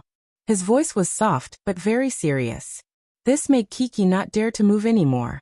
But seeing the girl's beautiful face wrinkle up, as if she was suffering from the sweat, that pitiful look made the audience's heart ache. After the meditation ended, Poplar Fruit's heart ached. When the monks removed most of the cushions, he took the opportunity to wipe his daughter's sweat with his sleeve. But he couldn't be too heartbroken. Otherwise he would have suffered for nothing. You're great, Kiki. Dad thinks you're great. Poplar Fruit squatted down and pressed on Kiki's shoulder. He smiled at his daughter and said, "Because it's not easy for you to hold on for so long. Daddy is very happy." Her father's praise made Kiki smile happily. Her little face was slightly red from the sun, and now she didn't continue to frown. After the meditation, the abbot began to teach the children the principles of respecting their parents and being filial to their parents. He taught them to kneel on the cushion and pay their respects to their father. To be honest, as a teacher, Poplar Fruit had never advocated this custom of kneeling. However, Poplar Fruit agreed with the abbot's words. Through these rituals, the children would learn to respect their parents. They would reflect on their own mistakes while kneeling and praying. Once in a while, Poplar Fruit felt gratified when he saw that his daughter seemed to have become more sensible. Next, the abbot looked at the weather and announced the beginning of the noon fast. What is Jai? After following her father to get a bowl, the little girl was very curious. She licked her little tongue and asked, "Is it something delicious?" Poplar Fruit smiled and shook his head. No, Jai means vegetarian. In other words, without our lunch, there will only be vegetables and no meat. No meat? Kiki, Xian, and Dejun all exclaimed. In the minds of these three little meat-eaters, there was no such thing as a meal without meat. How could they eat it? The abbot looked over, and the children all fell silent. The impression that the abbot had left on them was too scary. After using his gaze to silence the children, the abbot began to announce the rules. Now we will start eating. You must keep quiet and follow the group. You will get as much as you eat. The sun was a little hot. Poplar Fruit leaned to the side and used his body to shield his daughter from the sun. Fortunately, the group of monks in front moved quickly. Soon it was their turn. Nuoi got a lot of food but not much rice. Xian got a lot of rice. Zhou Shimin was worried that Xian couldn't finish, so he stopped him. Get it yourself. You don't need father's help. The abbot reminded. Dejun in front was the same. He got a lot of rice but only a few cabbages. Dejun couldn't get his appetite up when he saw the vegetables without any fat. It was Kiki's turn. Get whatever you like, but get as much as you eat. Poplar Fruit couldn't help but lower his head and whisper to his daughter. Chi-Chi nodded obediently. Just as she was about to reach out to touch the spoon, the abbot in front of her softly scolded. You can't eat now. You have to eat together later. The little girl was so scared that she retracted her hand. Actually, the abbot was talking about Xian. Seeing the fragrant rice, Xian couldn't help but pick up the spoon. He even lowered his head to take a small bite. In the end, he was caught by the abbot. Kiki continued to scoop rice. There were many types of vegetables. There were vegetables, cabbages, cucumbers, and carrots. Poplar Fruit watched as his daughter got the rice. He was just messing around. Luckily, Kiki wasn't picky. She got a spoonful of each dish. Soon the bowl was filled with all kinds of vegetables. Get as much as you eat. The abbot's eyelids twitched when he saw Kiki get so many vegetables. He couldn't help but say again. It wasn't that the monk was stingy. It was just a few dishes. It wasn't that bad. But this time the abbot wanted to teach the children good eating habits. They couldn't waste food. At the place where the fathers and children were gathered, they saw that Kiki got so many dishes. It was even more than what Nuoi got. They asked Poplar Fruit anxiously. Kiki got so many dishes. Can she finish it? They were all old foxes. The 5 fathers naturally understood what get as much as you eat meant. If she couldn't finish it, she might be punished. Kiki was the child that the other 4 fathers liked. Of course, they couldn't help but show some concern. Poplar Fruit looked at his daughter, who was happily holding a big bowl of vegetables. He smiled at the fathers and said, "It's okay. She's hungry too. She can finish it." Poplar Fruit knew his daughter's appetite very well. There was no meat. This little bit of food was probably just enough. Finally, they reached the temple hall. Xian sat next to Sister Kiki as he wished. The children sat in the first row. The father sat in the back. In front of him was the abbot. Behind him was a row of monks in red robes. Just like when they were meditating, everyone put their food in front of them and sat cross-legged. They even put their palms together and closed their eyes. They listened to the abbot recite the rules. When eating, everyone must sit properly. Then keep quiet and don't talk. The children had a lot of small movements. Xian couldn't help but open his eyes and look around. The abbot paused for a moment before saying, "You can start eating now." They could finally eat. The children and the fathers sat cross-legged for the first time in their lives. They began to eat. Wait, was it that simple?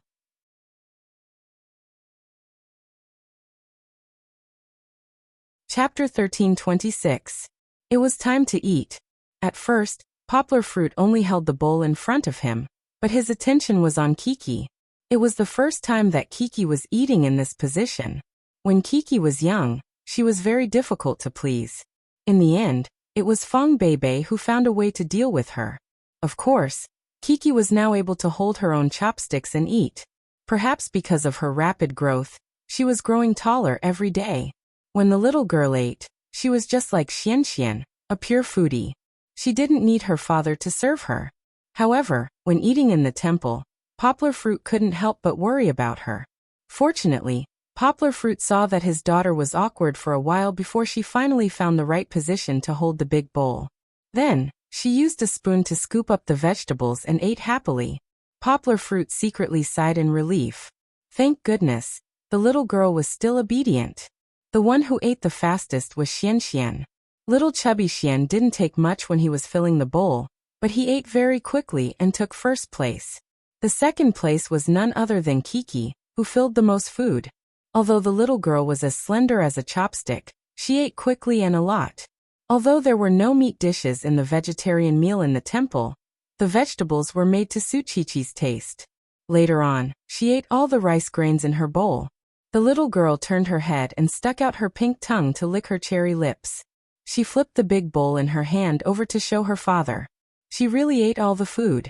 Poplar Fruit gave his daughter a thumbs up and said softly, "When you're done, put the bowl down and sit for a while." He also sped up his eating. The fathers didn't have much to say. The main thing was that they had to look at their children's eating speed. The audience in front of the TV probably didn't expect that the ones who ate the fastest were the youngest Xian and Kiki. Fortunately, the third person who finished eating was Kong. He saved the big brother's face. But there were only 2 children left, Nuoi and Dejun. Nuoi had packed too much food just now and he did not have a huge appetite like Kiki, so as he ate, he felt that he could not eat anymore. If it was at home, the little boy would definitely not be able to eat. Luyi had also told the fathers about this. It turned out that Nuoi would leave quite a bit of food at home. Dejun was even easier to understand. Ever since the first episode of the show, at Dejun's house, the audience knew that Dejun was a picky eater. Moreover, at home, he would need his parents to feed him before he could finish a meal. This time, he was eating by himself, and it was the kind of meal without any meat. Lin Dajuan, who was a carnivore, found it hard to swallow from the first bite. Later on, he ate slower and slower. This wasn't a solution. Everyone was looking at Dejun and Nuoi. Nuoi was still fine. He was still trying his best to eat, but Dejun was eating with a frown. It was as if he was eating Chinese medicine. Lin Yongjian could not help but lecture his son, saying, "They said it many times just now. How much you eat, how much you get. Why didn't you listen?" Seeing that Dejun was unhappy with his father criticizing him in front of so many good friends, the abbot stood up and said, "The children who have finished eating can go wash the dishes with their fathers. Those who have not finished eating can continue eating." He paused and said, "Later, the children who eat slowly will have to follow the master to clean the pagoda." What? Lu Yi felt as if he had been struck by lightning. He opened his mouth wide in shock. Lu Yi followed the other fathers out, leaving Nuo Yi to continue eating alone. As for Lin Yongjian, he was worried and stayed behind to accompany his son. It's over, it's over." After Lu Yi walked out, he smiled bitterly and shook his head at the other fathers. "We got too much food. How can the children eat it?" Hu Jun said in hindsight. At this moment, the abbot also came out. He led the fathers to the tap and instructed the fathers and children to wash their bowls clean. "You have to wash it yourself." Poplar Fruit saw his daughter subconsciously looking at him for help. He smiled and said softly. In fact, Kiki knew how to do many things. Her family also let her wash fruits and so on. However, the little girl was always used to relying on her father. She wanted her father to help her with everything. It was also good for her to train here. At this age, she could learn how to solve problems by herself. After Kiki finished washing the bowls, her sense of accomplishment soared. She energetically jumped and pulled her father's hand and said, "Papa, I think the food here is very delicious. I also like to eat. I like the rice here. The rice here is very delicious." Hearing his sister's words, Xian could not help but echo. Little chubby Xian seemed to have found a like-minded partner. His two chubby little arms waved. Nui came out. He showed the bowl in his hand to his father, as if he was presenting a merit. He really ate it clean. The juice in the bowl was drunk clean and all the rice grains were licked clean. Good, good. Lu Yi praised his son in a low-key manner and brought him to wash the bowls. His fate was still up in the air. Finally, not too long later, perhaps because he was stimulated by Nuo Yi's meal, Dejun suppressed his resistance towards the rice and finished the rest of the food. Lin Yongjian brought Dejun to wash the bowls. His father and the children stood in a row, waiting for the abbot's orders. Their studies in the temple had been completed. The abbot said a few words of encouragement to the children. Then he looked at Dejun and softly said, "Dejun, stay here and follow the master to sweep the pagoda. Daddy will wait here. The other children and Daddy can go back and rest first." Dejun felt that he was being reprimanded. His eyes reddened and he was about to cry. However, he held it in. Dejun had gone through 3 trips and gradually learned how to control his grievances. Nuo Yi still wanted to say something, but Lu Yi quickly pulled him away. It was not easy for him to escape punishment. Did he still want to send himself up? The other fathers were not in a hurry to leave. Hu Jun and Kong Kong still wanted to stay and wait for Lin Yongjian and company. Kiki was kind-hearted.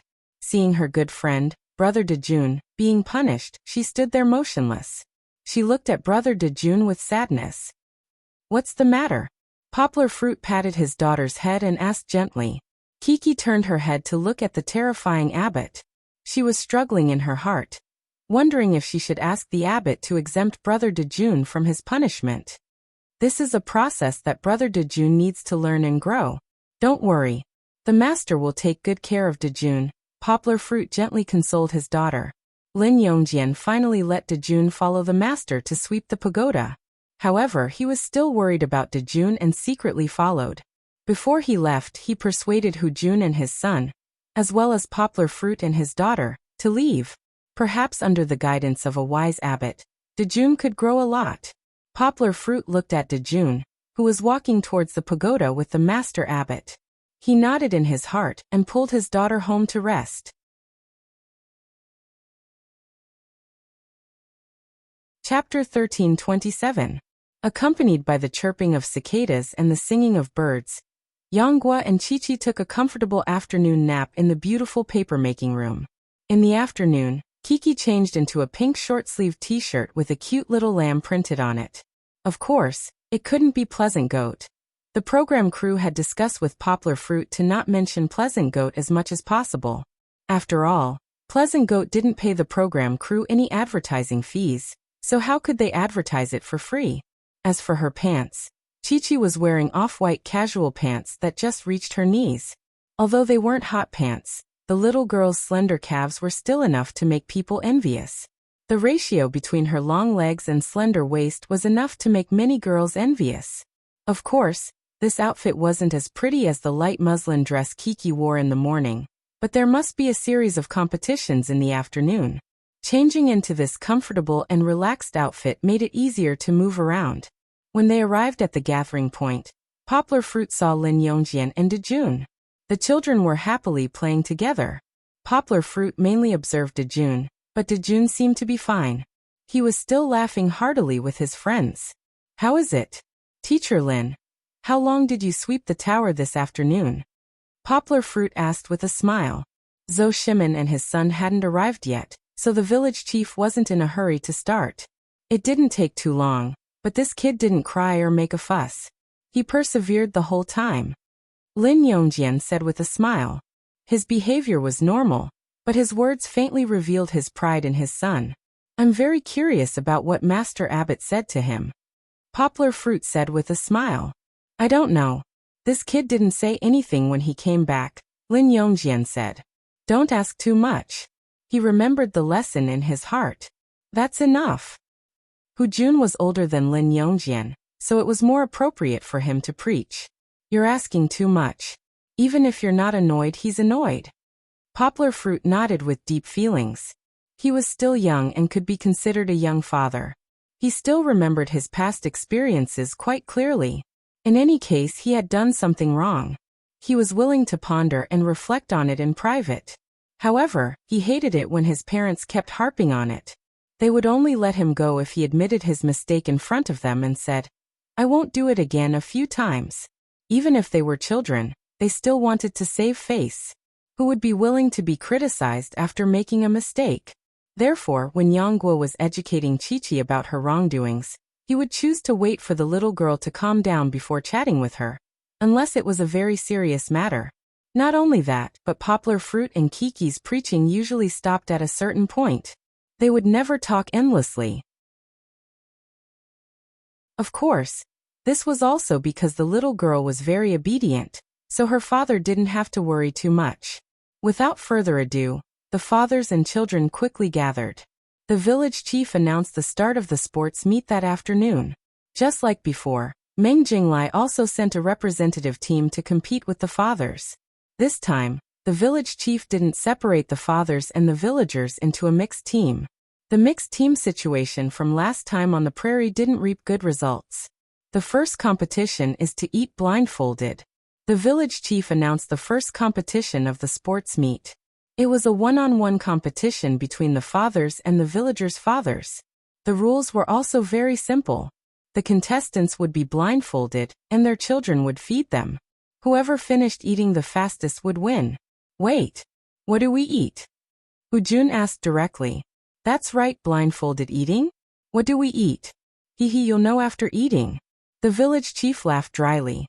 An ominous feeling began to rise in the fathers' hearts. The village chief saw the sudden change in the fathers' expressions, and quickly changed to a relaxed tone. "But I can assure you that it's definitely Tsayun's specialty food." The fathers all chuckled. "If we believe you, we'll be in trouble. As long as life didn't end, there would be endless torment." How could the five fathers not experience the tricks played by the program team and the village chief? Poplar Fruit felt even more uneasy. As a master of language, he keenly noticed the subtlety of the village chief's words. What did he mean by specialty? Poplar Fruit knew that it was definitely not as simple as crossing the bridge rice noodles or fried glutinous rice cakes. "We also need to send out a contestant. Who will go first?" Meng Jinglai had already sent out his first contestant. The village chief turned his head to look at the five fathers. Who would go first? The conversation with the village had just now made the five fathers vigilant. None of them were willing to be the first to go. Hu Jun looked at Lin Yongjian, Lin Yongjian looked at Lu Yi, and Lu Yi looked at the younger Zhou Shimin. Zhou Shimin looked left and right, looking at Poplar Fruit who was trying to sneak back. It was indeed. There's always someone stronger, one younger than the other. Left with no choice, Yangguo forced a smile and puffed out his chest. He walked forward with a valiant and spirited manner, as if he was going to blow up a fortress to block the eye, and said, "If that's the case, then let me do it. Anyway, I'll eat first. I won't know anything. That way, I won't feel burdened." Poplar Fruit was also black-bellied. He smiled mischievously and cupped his hands towards the other fathers. This was the so-called early death, early reincarnation. However, the remaining 4 fathers heaved a sigh of relief. Since it was not their turn yet, there was no need to worry. They would wait and see. "Kiki, go and help your father." Right, there was still a little helper who had not followed. The attentive Zhou Shimin hurriedly called out to her. Chi-Chi was frightened by the atmosphere between her fathers just now. She couldn't understand the hidden meaning in their words, but how could she not see the expressions between them? "Don't be afraid. Daddy is the one eating, not you." Poplar Fruit smiled and waved at his daughter. The little girl walked to her father's side. She calmed down because her father was here. The village chief asked Poplar Fruit and company to cover their eyes with a red cloth. Only then did he shout "begin," and remove the cone-shaped cover made of leaves. The village chief also saw the scene on the plate in front of him. His face was filled with shock and fear. Aya. Kiki was the closest. When she saw it, she was shocked. She was not afraid. Kiki was not even afraid of cockroaches. As long as it was a living thing, the little girl would have a loving heart. But she had never seen such a large plate of crispy fried cicadas. At this moment, the little girl was thinking in her heart, "Ah, should I give it to Papa? Is that true? But Papa is not a bird. How can he eat insects?" All of this was beyond the little girl's understanding. She held the spoon in her hand and hesitated. Can this be eaten? Several fathers also came up to take a look. Their eyes were fixed on the plate. They swallowed their saliva. No, it should be said that their stomachs were rolling. Poplar Fruit, who was still blindfolded, did not know anything. Perhaps he heard his daughter scream, but his daughter did not move for a long time, which made him a little anxious. The villagers next to him had already started eating. He could not help but urge the little girl and said, "Kiki, quickly feed it to Daddy."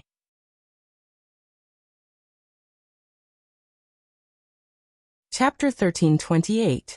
If he couldn't see, what would happen? One was that the ignorant were fearless. If he couldn't see, he wouldn't know what it was. He could just stuff it down his throat. Another was that he couldn't see, but could feel. That was when his imagination ran wild, and the more he thought about it, the scarier it became. If one saw how Poplar Fruit took a big bite of the spoon that Kiki handed to him and chewed it with all his might, then continued eating and chewing, everyone would think that Poplar Fruit was the first type. But who knew that Poplar Fruit was actually the second type? The moment the crispy cicadas entered his mouth, he could feel it.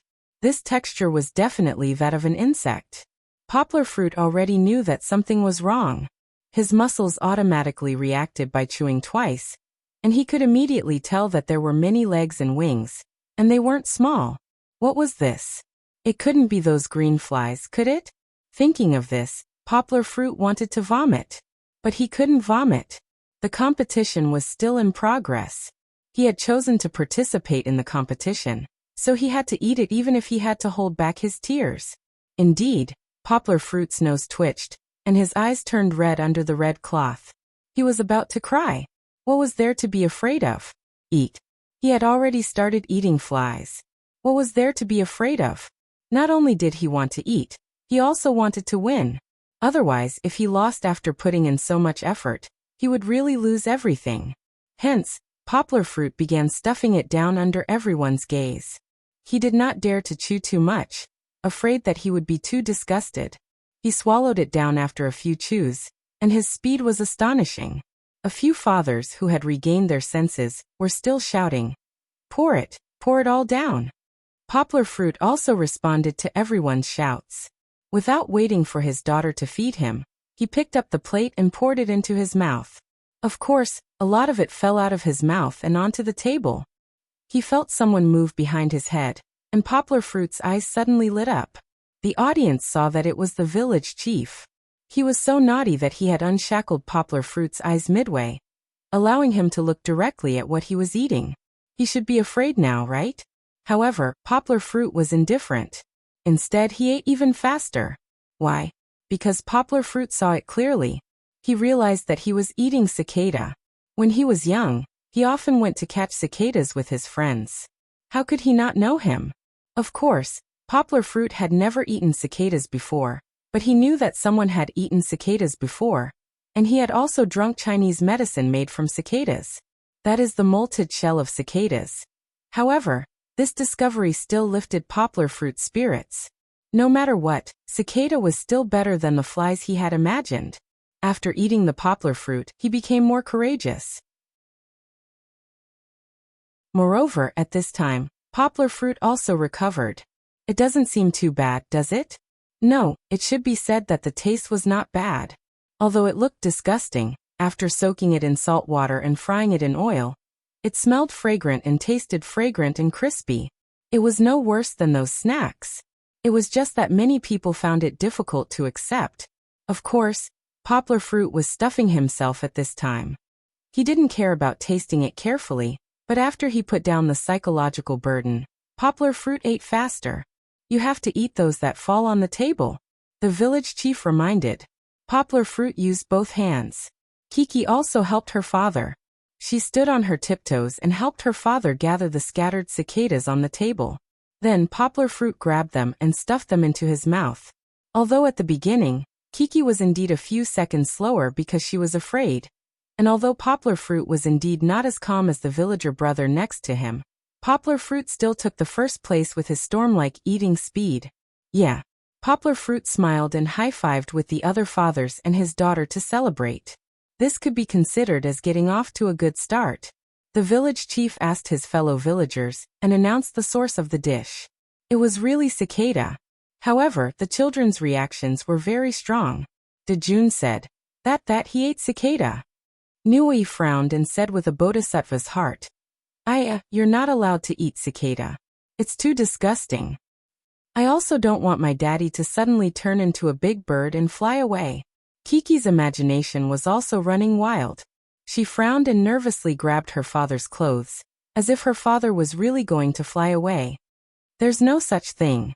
Poplar Fruit smiled and patted his daughter's head and said, why would daddy turn into a bird? The children chatted and had all kinds of reactions. Kong Kong and Xian Xian were not afraid. Xian Xian even said that she wanted to eat it. It was indeed the nature of a foodie. Dejun grabbed Nuoi and continued with his imagination running wild. I saw a bird in the zoo that liked to eat big white maggots. These words did not scare the other children. For example, Kiki did not even know what maggots looked like. However, it scared Lu Yi, who was beside her, until his face turned pale. How do you feel? Lu Yi pulled Poplar Fruit and asked with a smile. Actually, it's not bad. Poplar Fruit nodded and smiled. It looks disgusting, but it's not the same when you eat it. It's quite delicious. He even deliberately licked his lips, causing Lu Ye's face to turn even paler. But was it really like what Poplar Fruit said? In fact, when Poplar Fruit was later interviewed, he first shivered. Then, he spoke about his psychological journey from fear to determination. It was really a lot of snot and tears.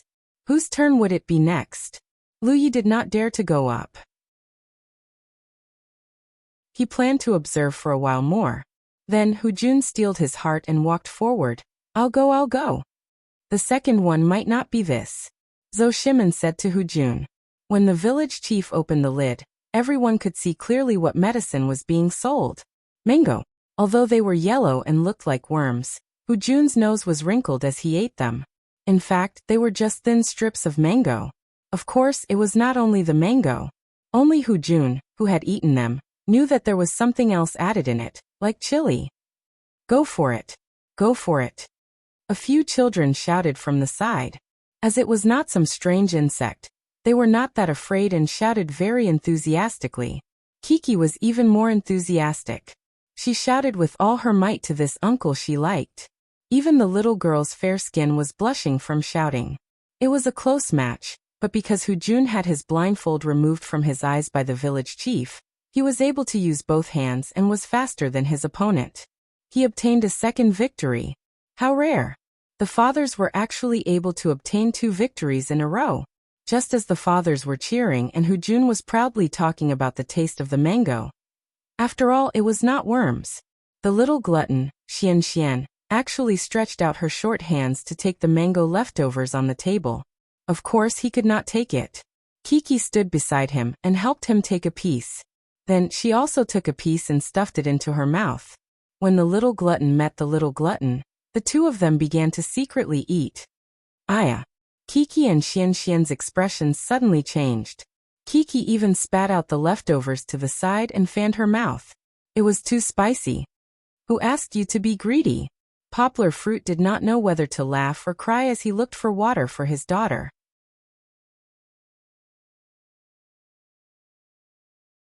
Chapter 1329. After winning 2 matches in a row. Who knew that they would lose 2 matches in a row? Next, Lin Yongjian and Zhou Shimin both lost when they were eating the grasshopper in scallion sauce. The grasshopper was needless to say. Even though Lin Yongjian had the same feelings as Poplar Fruit and was determined to eat the disgusting food, the speed at which he ate the grasshopper was nothing to be proud of. Halfway through, he was eating and spitting. The cameraman standing in front of him was almost sprayed with insect residue. However, after this, the 2 little gluttons, Xian and Kiki, bravely tried the grasshopper. Xian wanted to eat it first, so Zhou Shimin picked one up from the table and stuffed it into his mouth. Kiki saw it and also wanted to eat it. How is the taste? Poplar Fruit asked with a smile. Delicious. Everyone looked at the strange grasshopper, but Kiki ate it with relish. Perhaps because it was really delicious, Xian nodded and said, "It's very delicious." Let's not talk about how disgusting the grasshopper Zhou Shimin ate was. It was different from the previous food. It was like a soup cooked with scallion sauce, which made the fathers somewhat confused. Xian then used a spoon to feed him the soup. Not only did he spill some of it, but he also ate it very slowly. On the other hand, the Dai villagers were more experienced.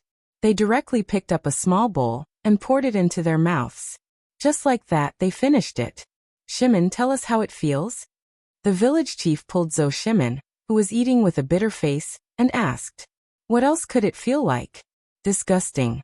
Do you know what the grasshopper was made of?" In addition to the spicy spices that were unique to Dai village, there was also beef tripe, wild scallion, and even the grass juice taken from the tail of an ox.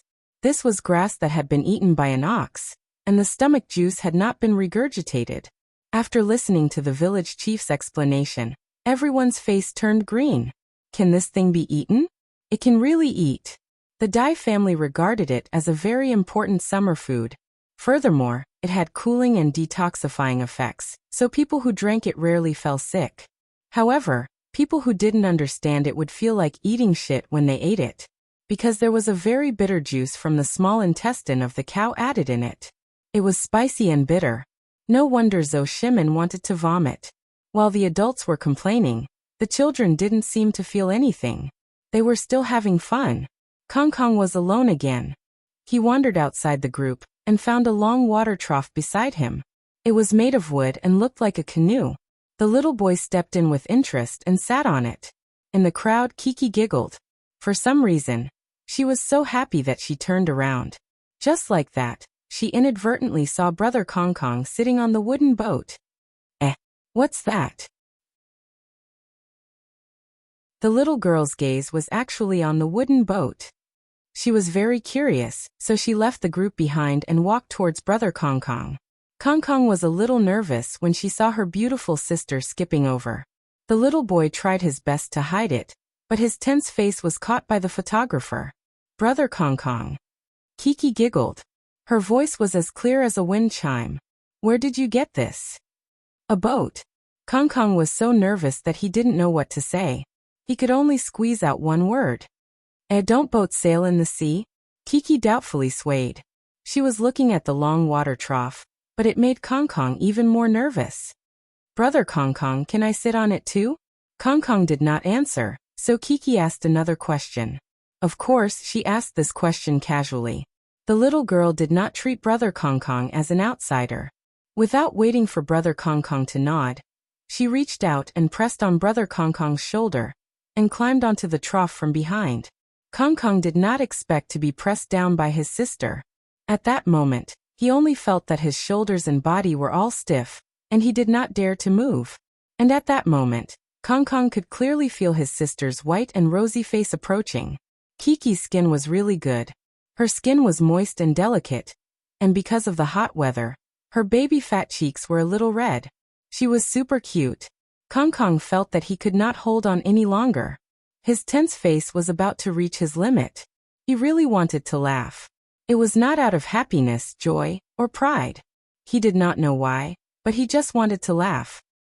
Hey, I'm sitting in too. Kiki sat behind brother Kong Kong. The energetic girl looked around happily and giggled, as if there was a new perspective sitting there. Kong Kong's face was tense. He felt that he should not be so quiet. From just now until now, he had only said the word boat. Kiki did not mind brother Kong Kong's silence. She still had a bright smile on her face. Under the photographer's gesture, she looked at the camera with brother Kong Kong. In a midsummer dream, the boy and the girl seemed to be rowing in the park on the blue waves. They seemed to hear a familiar song. Let's paddle. It's so beautiful. It's a pity not to have a souvenir. After taking the photos, Kiki smiled and said to brother Kong Kong, Brother Kong Kong, let's go. Do-do-do-do. The girl even mischievously imitated the sound of a steamboat. Kong Kong seemed to have found a topic to talk about. He could explain to his sister that this was not a steamboat, but a wooden one. However, when he turned his head, he saw that Sister Kiki had already stood up. The girl could not wait to jump off the boat when her long and slender legs flashed in front of his eyes. The girl shouted anxiously, Nui's Papa is going to compete. I'm going to cheer for Nui's Papa. All right, Kong Kong opened his mouth, but before he could say anything, Sister Kiki ran back, leaving him sitting there alone. The program team's editing was very good. It vividly portrayed Kong Kong's depressed and disappointed feelings. This explained one thing. One could not hesitate when chasing a girl. One could not be timid. One had to dare to speak up. Otherwise, one would miss opportunities again and again. Of course, children did not have such complicated emotions. Kong Kong sat there alone for a while. When he saw the commotion over there, he could not help but stand up to take a look. Lu Yi was fighting with a plate of black fried centipedes. Luckily, after being fried, the centipedes did not look so ferocious. Hence, after Lu Ye's blindfold was removed, he was still eating with all his might. However, the fried centipedes were really not tasty. In Lu Ye's words, it was like chewing plastic. After eating a mouthful of it, he could not swallow it. Whoever can swallow it first will be the final victor. The village chief changed the rules of the final match. However, Lu Yi gave up. He secretly spat out the fried centipedes in his mouth. However, he did not rely on deception to win. He openly told the village chief that the other party would win. There was no other way. He could not swallow it. Although his father's team had lost 3 consecutive matches after winning, ruining their chances of winning, Lu Ye's honesty was still worthy of praise. Setting an example, being an honest child.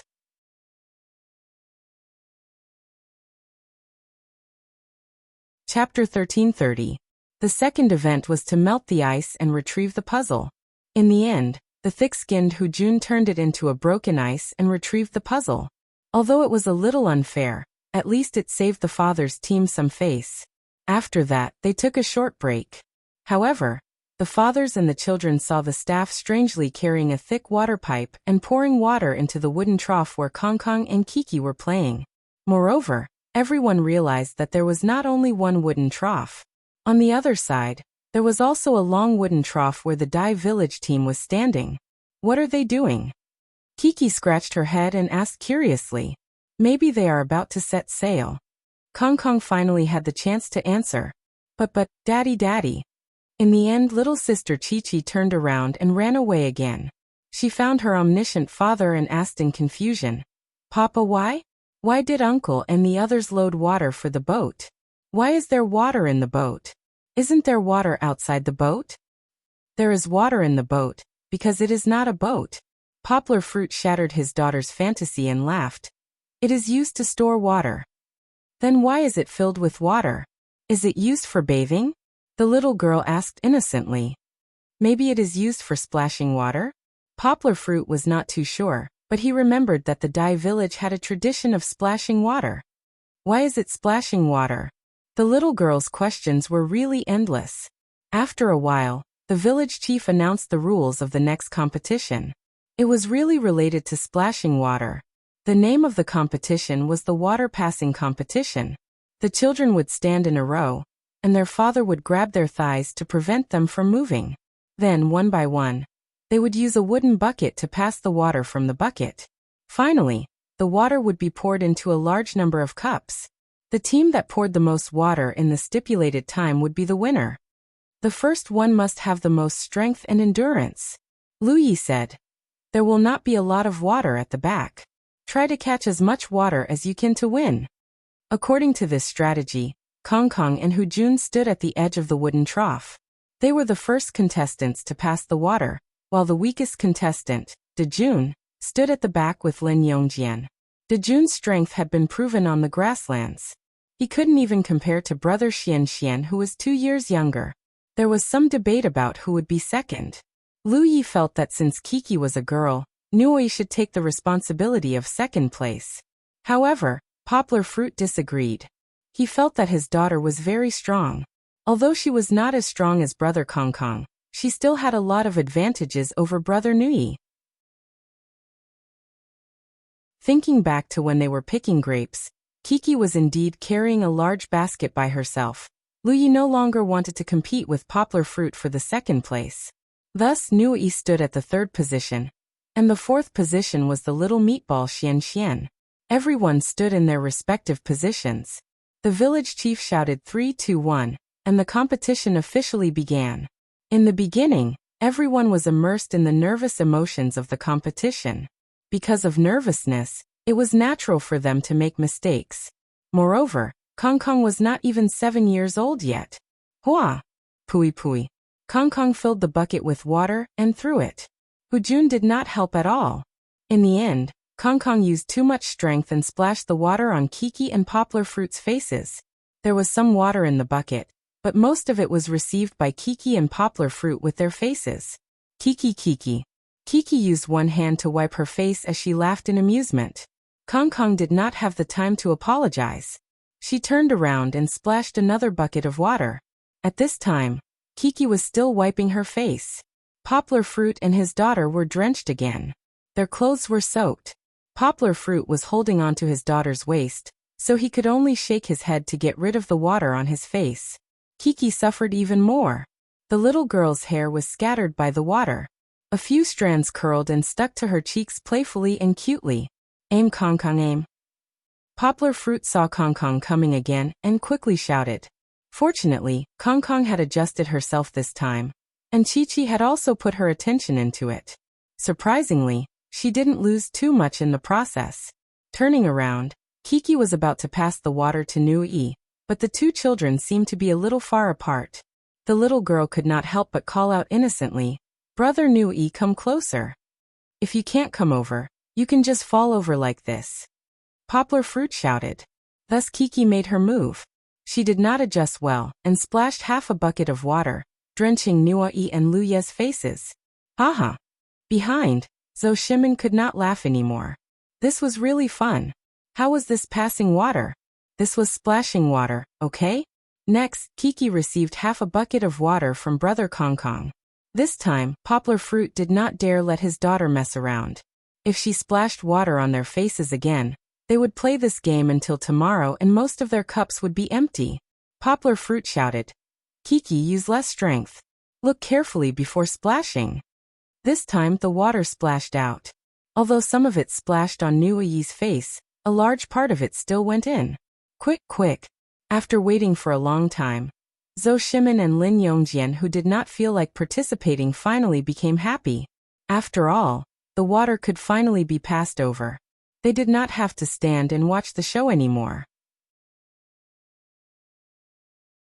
But before he could finish his sentence, a white water column accurately avoided the bucket and hit Zhou Shimin's face. Xuan's face was only splashed a few drops. Zhou Shimin was the most miserable. He was still laughing just now, but now it was his turn to suffer. Kiki and Kong Kong's cooperation was getting better and better. After all, they were not weak and could always pass the water that was splashed out. Kiki was also getting more and more used to it.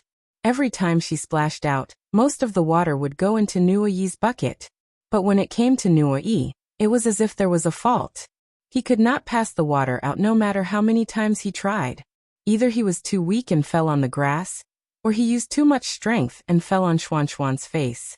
Xian Xian's round face was also dripping with water. Her instant noodle hair had almost turned into cooked instant noodles. He poured a little water over to Dejun. In the end, Dejun only received a few drops of water. Lin Yongjian sighed. "Aya, that's all?" Luckily, Kong Kong and Kiki at the front were more supportive. The two of them were like assembly line workers, working hard to give Nuoyi more water cannons. But in the end, the father's team still lost the competition. This was because Dejun only had 2 chances to pour water into a large cup. And once again, he fell on the grass. Winning or losing was not important. Happiness was the most important thing. But now Kiki, Nuoyi, and Xian Xian were all wet. How could Kong Kong and Dejun be spared?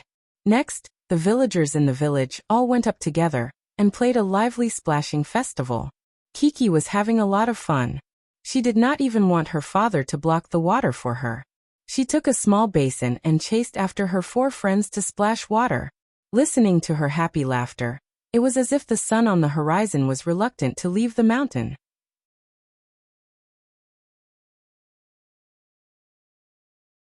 Chapter 1331. Bye-bye. Bye-bye, see you later. After the lively splashing activity, Poplar Fruit brought his drenched daughter home. The village chief had said that they had to gather again in 2 hours for the evening's activity. First, he had to give Kiki a bath and change into dry clothes. Although the weather was hot, if she kept jumping around in wet clothes, she would catch a cold or even a fever later. Because it was already nighttime and she had to sleep later, Poplar Fruit changed his daughter into a vest that she usually used as pajamas. It had blue and white stripes and looked very simple and elegant. The shoulder straps were as narrow as 2 ropes tied behind the neck, exposing the little girl's shoulders to the air. It was a very cool little singlet. Not only did it reveal her arms and shoulders, it also revealed the front of her lapel and her back. Chi-Chi's fair and smooth skin was fully exposed.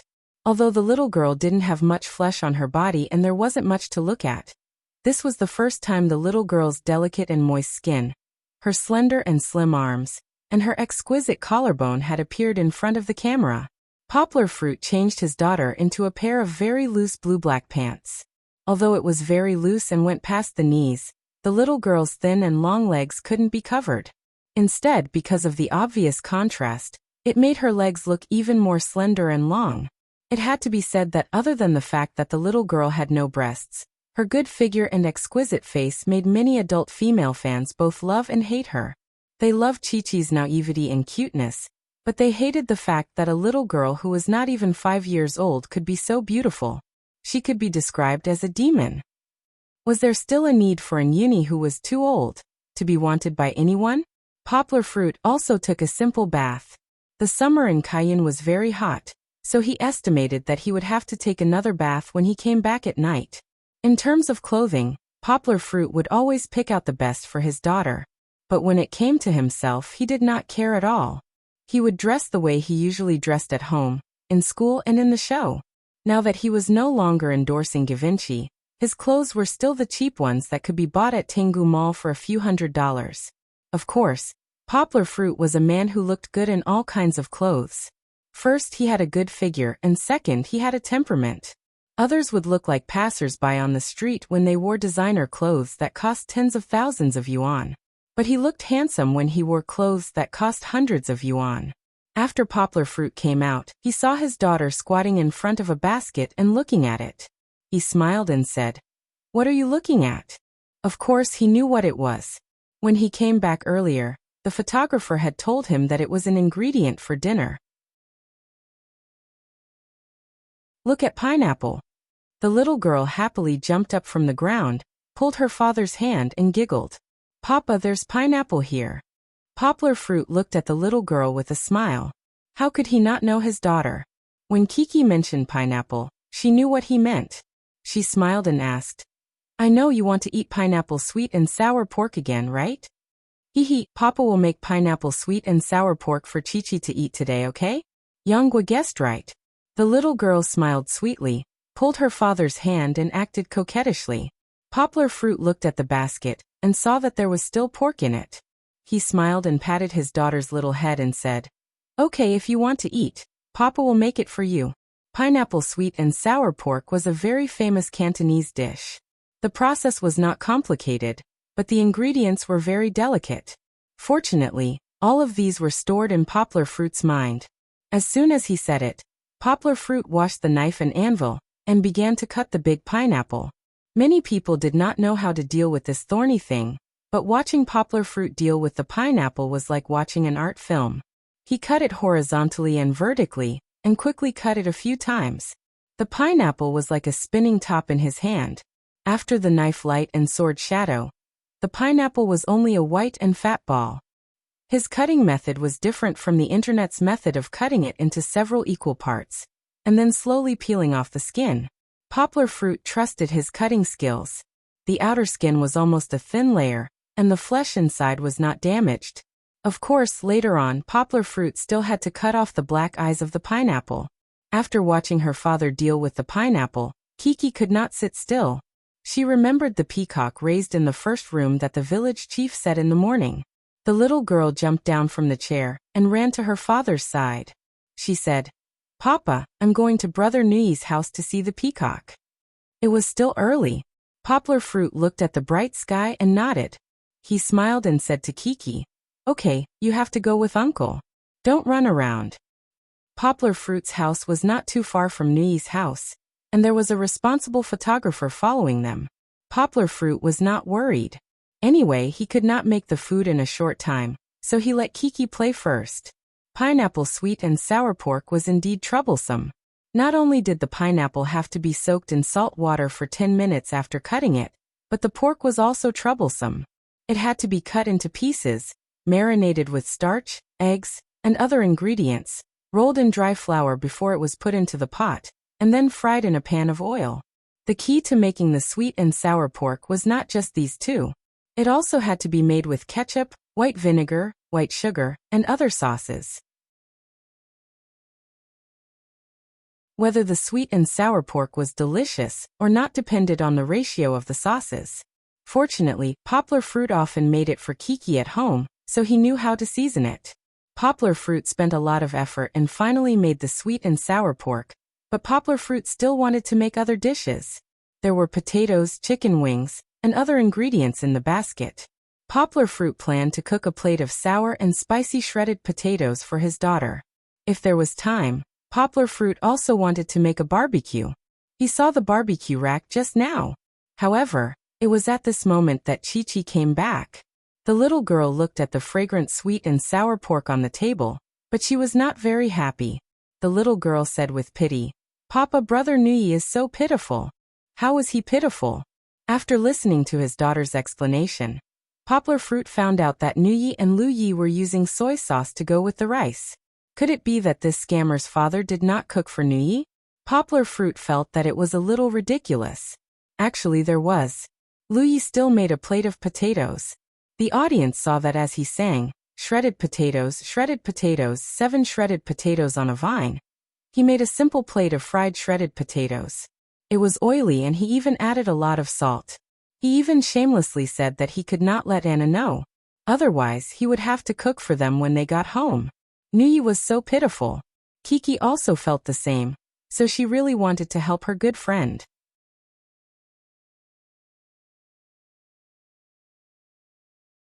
Chapter 1332.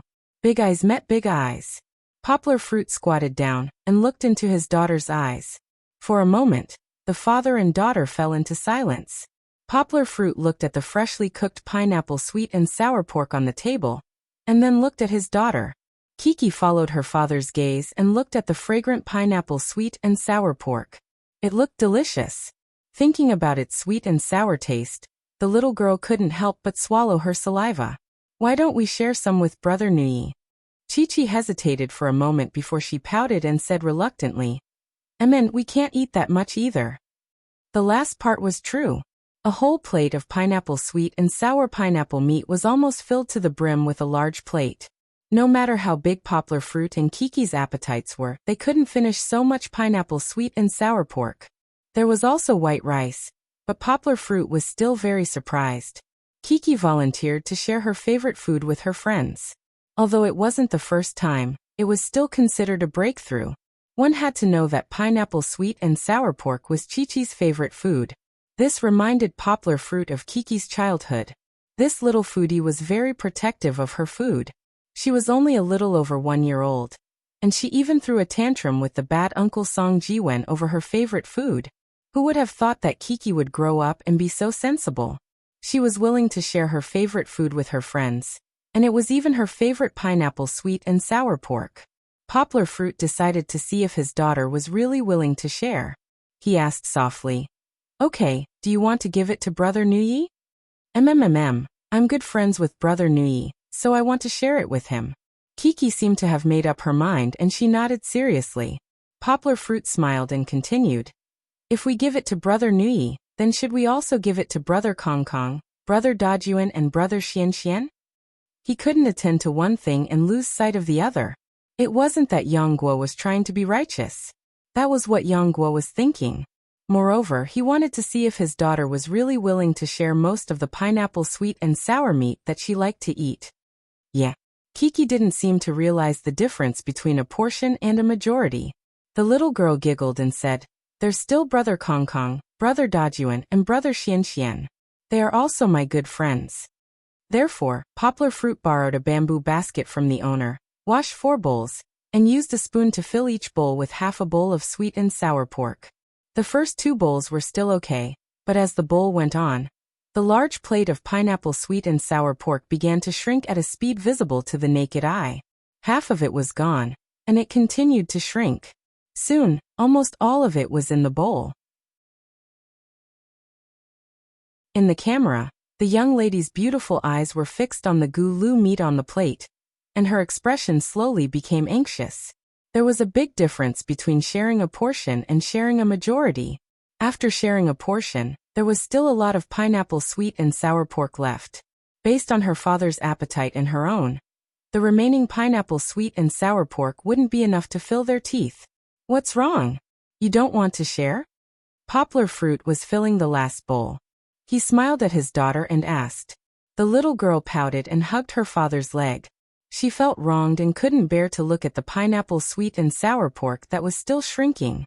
She stubbornly said, "No." Poplar Fruit smiled. This time it was really a happy smile. How could he not understand the little girl's thoughts? She didn't mean what she said, but this was the embodiment of her growth. He finished filling the wooden basket and used his chopsticks to pick up a piece of pineapple sweet and sour pork. He gently lifted his daughter's hair and stuffed the piece of pineapple sweet and sour pork into his daughter's mouth. "Is it good?"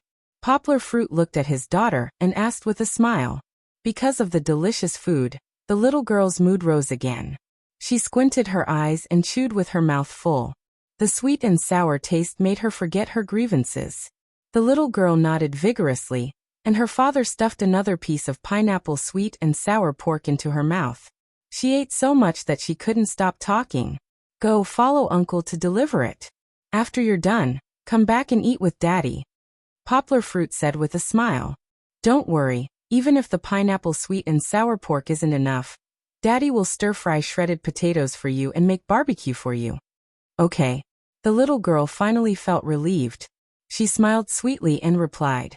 Her long ponytail swung, and she carried the small basket and happily followed the cameraman out. Poplar Fruit stood at the door and watched his daughter's back as she left. Gradually, it was silent in the night before he turned back to prepare the rest of the meal. However, the little girl's delivery of the meal disrupted Poplar Fruit's plan. Originally, after he finished cooking, there would be enough time for the little girl to eat with him. However, when Poplar Fruit finished roasting the chicken leg, it was almost time to gather, but Kiki hadn't come back yet. That was too long. Poplar Fruit asked the director, and she learned through the headset that Kiki had just come out of the last restaurant, Zhou Shimen's. There was definitely not enough time for dinner. Poplar Fruit thought that he might as well put the 2 dishes and the roasted chicken wings into the rice cooker and let the rice dry. He would eat it when they came back in the evening. The taste would definitely be greatly reduced, but there was no other way. The whole crew couldn't be delayed because of the father and daughter, could they? Poplar Fruit went out to meet his daughter, but saw Zhou Shimin and Xianxian, who had sent Kiki back. When he asked, he found out that Zhou Shimin and the others hadn't eaten either. Zhou Shimin was also busy. In addition to shooting a sensational clip of an advertiser with Xianxian, he also worked for a long time to make pineapple steamed rice with pineapple. Naturally, there wasn't enough time to wait for the rice to be cooked. He told the landlord, took his son, sent Kiki home, and called Poplar Fruit to participate in the evening program. Poplar Fruit, you haven't eaten either, right? Zhou Shimin asked with a smile. Yes, Poplar Fruit smiled and said. The dishes are still in the pot. We'll eat them when we come back. Zhou Shimin was interested. He smiled and said, well, let's eat together when we come back. I just steamed pineapple rice. It's sweet. The child will definitely like it. And I also have the landlord's honey wine. Let's taste it tonight. Zhou Shimin said with a smile. Papa, you can't drink. The little girl's ears were very sharp. She immediately pouted and said. Poplar Fruit really didn't want to drink, but since it was a meeting between friends, he had to do something. He touched his daughter's little head and said with a smile, it's okay. Papa won't drink too much. I just want to taste it. He turned to Zhou Shimin and said, this is a good idea. You can cook pineapple rice and wine. I also prepared barbecue and roasted chicken legs. Xianxian will definitely like it. Of course, there are other dishes too. I want to eat. Little Chuxian heard and was about to drool. Haha, it's a deal, Zhou Shimin said with a smile.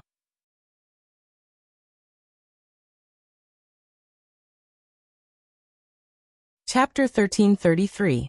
Shanshan came late in the summer night, but by the time Poplar Fruit's 5 fathers and 5 children gathered together, it was already as dark as ink. They could only hear the silence and depth of the forest.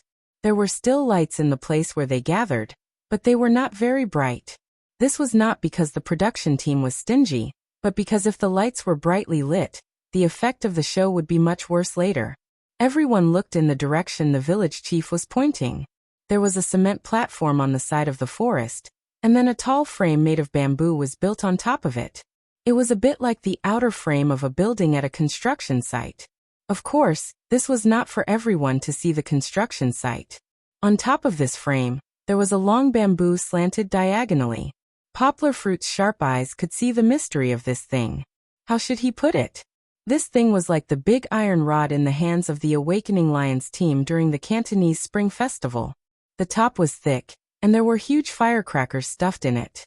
When ignited, it could make the world tremble. Or to put it another way, this thing was like a rocket in aerospace engineering, but the engines were turned upside down. There was no need to describe it. No matter how strange it was, it should have its use. This time, Producer Xia popped up again. Although Producer Xia did not appear on TV many times, he had appeared once for the first time, and now he appeared again. It had already been 5 episodes. However, the children still liked Producer Xia very much. This man with the most power in the entire production team did not put on any airs. He usually hid his achievements and fame, but he also talked and laughed with the children in private. Why did he appear now? The fathers and children were all very curious. After the greetings, they got to the main topic. They saw the thin and small Producer Xia holding a long bamboo pole, with a lit torch in one hand, and climbing up the frame like a monkey. The children were all entranced, and their little mouths opened one after another. After they saw Producer Xia light the fuse, they jumped down with their heads in their hands, and ran far away. The bamboo pole suddenly spewed out thick white smoke, and with a whistling sound, it flew out. Wow! The scene in front of them was as magical as magic in the eyes of the children. These are fireworks. Big Brother Kong Kong said confidently. I've seen them before. They're fireworks for the Spring Festival. This is a bomber. Dejun said, unconvinced. How could something that could spit out so much smoke be so weak? This is called Gaosheng. The village chief explained. The fathers all understood. Didn't fireworks made of bamboo contain the beautiful meaning of rising step by step? It was no wonder that the first Gao Sheng had been called out by producer Xia. This was the same reason why producer Xia had personally lit the firecrackers during the first episode of the show. Let's not talk about these feudal superstitions. Next, it was the Father's turn to challenge. Under the village chief's instructions, everyone gathered at his ammunition depot to pick their own Gao Sheng. Although Poplar Fruit was already the father of a 4-year-old child, his playful heart was not small. Like Hu Jun, who could even play with a motorcycle, both of them wanted to rush to the big Gao Sheng. The bigger the Gao Sheng, the higher the risk factor. Looking at the bamboo in her father's hand that was almost as thick as her head, Kiki, who was watching the fun, could not stand it anymore. Papa, don't do this. This is too big. Kiki, who was wearing a small singlet, had jade-like shoulders that twisted with the movement of her small hands. Looking at her nervous little face, one could feel the little girl's deep concern for her father. The children next to her were also as nervous as Kiki. They were happy when they saw producer Xia light the Gao Sheng, but the sharp whistling sound was quite scary. Don't be afraid, your father knows what to do. Poplar Fruit patted his daughter's little head with a smile and said softly, "Later, you can watch other uncles light it. As long as they light it, I will run back quickly and run to Kiki's side. There will be no danger." Really? Kiki did not cry as easily as she did in the first episode. She increasingly believed in her father's words and ability. Of course, he was the most powerful father in the world. Of course. Poplar Fruit's firm smile gave Kiki a lot of confidence. Okay then. Then Papa, you have to run faster. The little girl struggled for the last time and did not insist. After choosing, the fathers looked at each other. Poplar Fruit, who was skilled and bold, stepped forward to give the fathers a demonstration. Of course, Poplar Fruit did not take the biggest Gao Sheng. Zhou Shimin also prepared the biggest Gao Sheng at the end. Placing the bamboo diagonally on the shelf, Poplar Fruit turned around and prepared to light the match. However, he realized that the little girl had unknowingly run in front of him. "Kiki, come over to Uncle," Lu Yi shouted. "You can't go there. Your father has a mission and can't take care of you." Poplar Fruit did not light the match. He pulled the curious little girl back to the village chief and asked him to take care of her. It was not that he did not like Lu Yi, but Lu Yi still had to take care of Nua Yi. Poplar Fruit was worried that he could not take care of her. This Gao Sheng did not look at how confident Poplar Fruit sounded. Once it was lit, it would fly into the sky. But with such a long bamboo, if it did not fly, or if it flew randomly, who knew what would happen? Therefore, for his daughter's safety, Poplar Fruit had to be careful. He was still thinking that after lighting the fire, he would quickly run in front of his daughter and use his body to shield her. Over here, a father asked, "If this thing flies out, aren't you afraid of hurting people?" "That's right. Let's just let it fly. This is not the kind that explodes in midair. If it flies out and hits someone in the forest, what will happen?" The village chief smiled and said, "The location of the Gao Sheng has been carefully surveyed by experienced villagers. If they want to release the Gao Sheng, they will give notice in advance. That way no one will go there." Although that was the case, there was still danger. Furthermore, without any awareness of environmental protection, if such a big bamboo fell from the sky, people would be fine, but animals would suffer. Yangguo didn't think too much about it. Instead, he excitedly climbed up the shelf and lit the fuse with a long, thin bamboo stick from afar. He was still quite calm. He did not throw the bamboo away. After he jumped down, he ran back to his daughter's side without looking back. Before Poplar Fruit could turn around, he heard the sound of gas spewing out. He turned back and saw a thick cloud of smoke. The bamboo as thick as an arm had already flown out. "Yeah, it's a success." The little girl heaved a sigh of relief. She happily jumped up from the village chief and into her father's arms to celebrate. Poplar Fruit patted his daughter's back, which was slightly cool and moist. He laughed. It was indeed a little fun.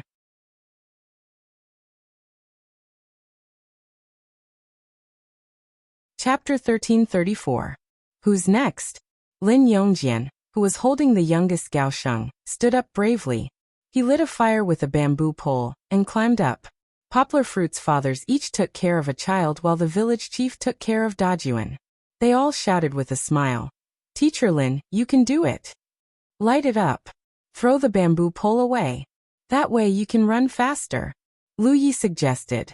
They were originally nervous, but after experiencing Poplar Fruit's extra-large Gaosheng, the children's mental endurance had improved. At this moment, the children were laughing and sitting together, cheering for Dajuan's father. Kiki clapped her hands mischievously and shouted like her father, "Teacher Lin, you can do it." Phew! Another sound pierced through the air. Lin Yongjian's Gaosheng also flew far away. Next was Lu Yi, who also successfully flew up. With 3 consecutive successes, the children and fathers relaxed. Poplar Fruit and Company did not ask the children to stay in their arms obediently. Instead, they allowed them to walk around freely. After all, the children were still full of energy and were at an age where they liked to play around. How could they stay still? Kiki was the same. She could not sit still and jumped out of her father's arms. She giggled and sat down with her friends around the pillar.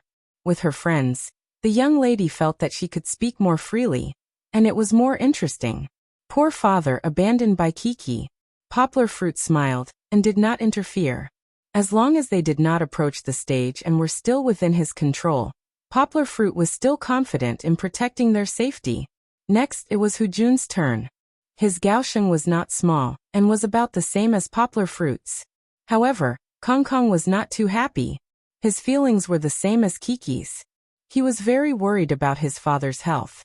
Although Hujun was tanned and had a good figure, he was the oldest among the 5 fathers. Kong Kong's mind flashed with a lot of dangerous images when he wanted to climb up the tall shelf and ignite such a thick and sturdy frame. Therefore, the little boy had a little argument with his father. He sat down in the middle of his friends angrily, pursed his lips, and covered his ears with his hands. He couldn't help but raise his eyes to look at his father, but his eyes were filled with complaints and worry. "Why do you have to be so stubborn? There are so many things that are easy." Kong Kang's expression was understood by the audience. The children started counting down in unison. It was unknown who had come up with this, but it was as if they were the ones controlling the rocket. The image froze on Kong Kong's face. Suddenly he stood up in a panic, waved his hand and shouted, "Stop the countdown, stop the countdown, what's going on? He's not coming down." Dejun, who was laughing heartily at the side, turned his head and laughed foolishly. "He's a coward." Dejun was not a bad child, but sometimes he spoke without thinking. It was always hard to predict when he would say something outrageous. During the first trip, he had gloated over Xian Xian's misfortune, which had caused a lot of controversy on the internet. Kiki, who was sitting next to him, couldn't listen to it anymore. She turned her head and waved her small hand. "Brother Dejun, we can't talk bad about other people behind their backs. After all, it was only a small mistake between the children." Most of the audience didn't take it to heart. What they cared about was what had happened to Hujun. What made Kong Kang's face change color, and made Dejun say that he was a coward. It turned out that when Hujun lit the fuse and climbed down to escape, he suddenly found that the fuse had been blown out by the wind. Hujun suddenly fell into a dilemma. It was important to know that whether it was firecrackers or other large explosives, such as the ones used in mining, there was a great risk that the fuse would go out. No one knew if it had really gone out, or if it was in a slightly damp state. If it's the latter, it's very likely that it will suddenly reignite at some point, and then it might detonate when you go to investigate. Hujun didn't want to climb back down. He wanted to come down and change to another height. However, just as he was about to climb down, he vaguely heard movement from his son's side. "He's a coward." No matter which child said it, Hujun turned his head and saw his son. His face suddenly darkened and he felt very uncomfortable. He didn't want his son to lose face because of a small matter, and he didn't want his son's image of a father to collapse. So Hujun gritted his teeth and climbed up again. He reignited the fuse that had gone out earlier. At this time, the fuse was very short. He quickly let go of the bamboo in his hand, jumped down and ran. Just as he ran down the platform, Hujun heard the sound of blowing air and the cheers of his father and children. He couldn't help but look back. This time, the white smoke that was like a flood drowned his head and face. He could have avoided it. Hujun was a little depressed. But what made Hujun happy was that after his triumphant return, his son rushed over and proudly high-fived him to celebrate. The bitterness from before had all disappeared, leaving behind only a calm chuckle. Finally, it was Zhou Shimin's test shot. As an Olympic champion, Zhou Shimin wanted to set an example and challenge the biggest height. This height was bigger than the poplar fruit, and it took him a lot of effort to carry it over. Of course, the height's head was also tied with the most gunpowder. He believed that the scene would be even more spectacular. However, Xianxian, who had always wanted his father to be invincible and invincible, seemed to have lost his courage this time. Not only did he not dare to release such a big rocket for his father, but he also hid behind a pillar dejectedly after he couldn't outtalk his father. He didn't dare to look. It was too scary. Little Chushuan's mood at the moment was very complicated. He didn't even hear his sister Kiki calling him. Of course, Kiki saw Xianxian's brother walking with his head down. She blinked and said, "Xianxian, come sit with your sister." If it was in the past, Xianxian would have run over, but this time he acted as if he didn't hear her. The little girl was still very kind. She turned around and followed her brother. She squatted down in front of him and said softly, "Xianxian, do you feel very scared?" The little boy raised his head and looked at his elder sister, whose face was as gentle as jade. He pouted and nodded. "I was very scared just now too." The little girl waved her thin arms and moved her smooth shoulders. She said exaggeratedly, "But after my father released it, there was nothing to be afraid of. It will fly away. There is nothing to be afraid of." Chi-Chi reached out her hands and placed them under Brother Xuanxuan's armpits. She tried to lift him up, just like how her father usually coaxed her. She said softly, "So don't be afraid. Big sister will protect you. Let's go back and see your daddy, okay?" Xianxian seemed to gradually regain his confidence and vitality in front of his sister. He was obedient and stood up with the help of his sister. He jumped and was pulled back to the front by his sister.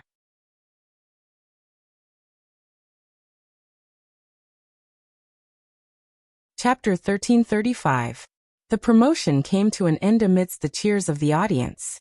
The fathers all took their children home to rest. Of course, Zhou Shimin took his son home, took the steamed and fragrant pineapple rice, and a small bottle of honey wine, and went to Kiki's house in room 3.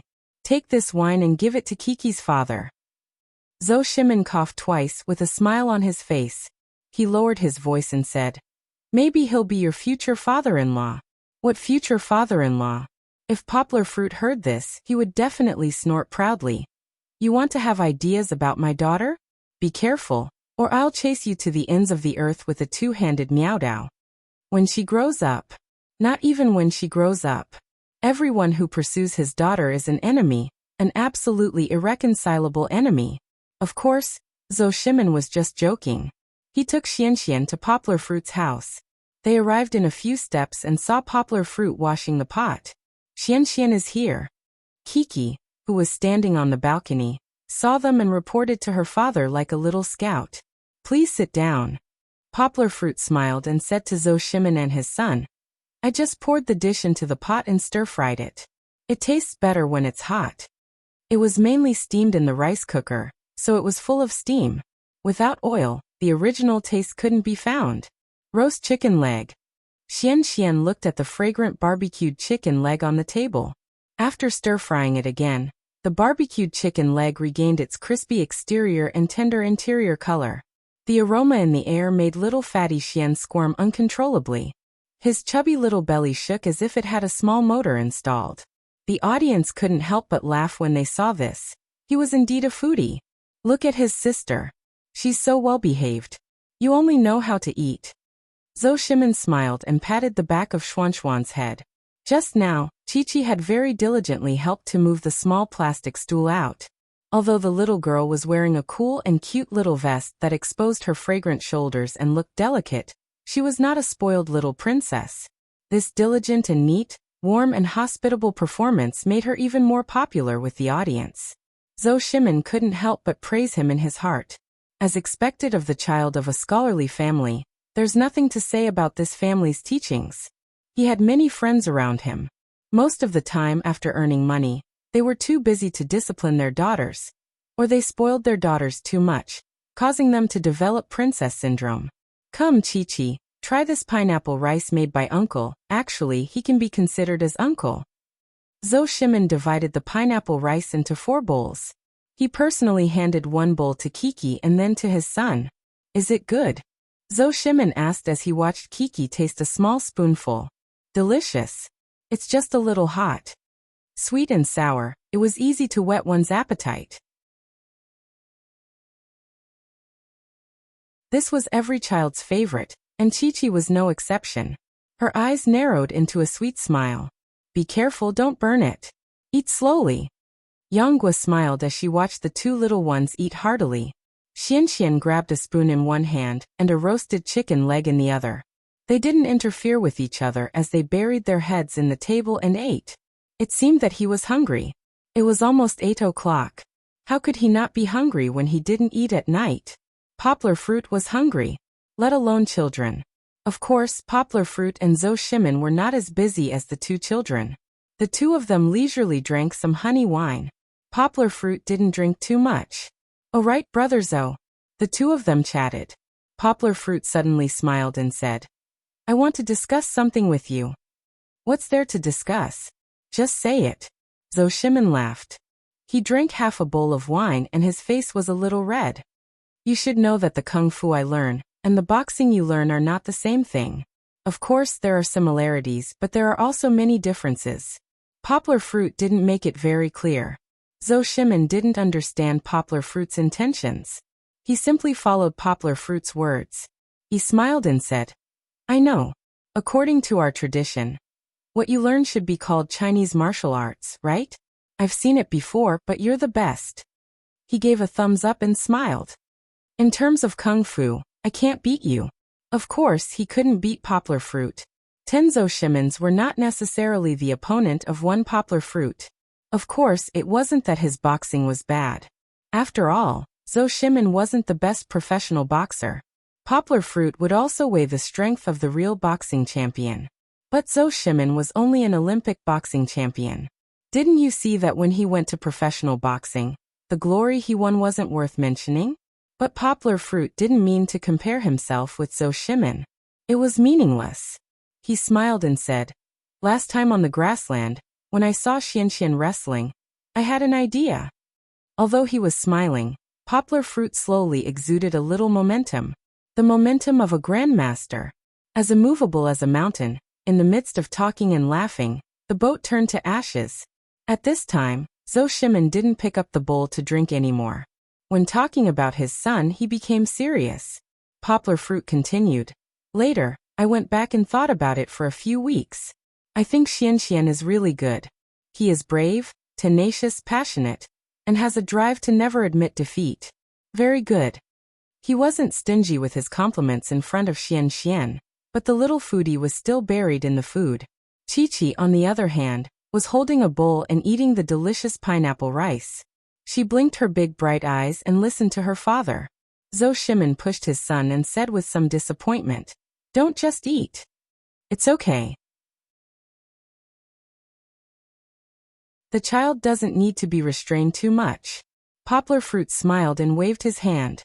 He said to Zhou Shimin, "I mainly want to discuss with you. If possible, I want to take him as an apprentice and teach him some real kung fu." Poplar Fruit wasn't in a hurry to teach Xianxian Tai Chi Nigong. This was his treasure, but he had studied martial arts for years. He could teach Xianxian Xingyi Quan and other kung fu. Of course, when Xianxian was young, he still focused on the foundation. Some basic qi cultivation methods could also be taught to him. The main thing was that this child was really good at martial arts. Poplar Fruit was a little bit fond of talent. However, in the eyes of the audience, there was an uproar. Was Poplar Fruit's kung fu powerful? It was indeed very powerful. His Tai Chi Nigong was graceful and agile, just like in a movie. However, the audience didn't think so. They didn't care about kung fu. They always liked to gossip about things. When Poplar Fruit proposed this, all kinds of weird ideas came out. senior sister and junior brother romance, openly accepting a disciple, and secretly recruiting a son-in-law.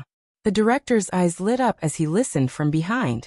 He thought to himself, regardless of what Yongguo's intentions are, this part is definitely going to be a super hyped topic.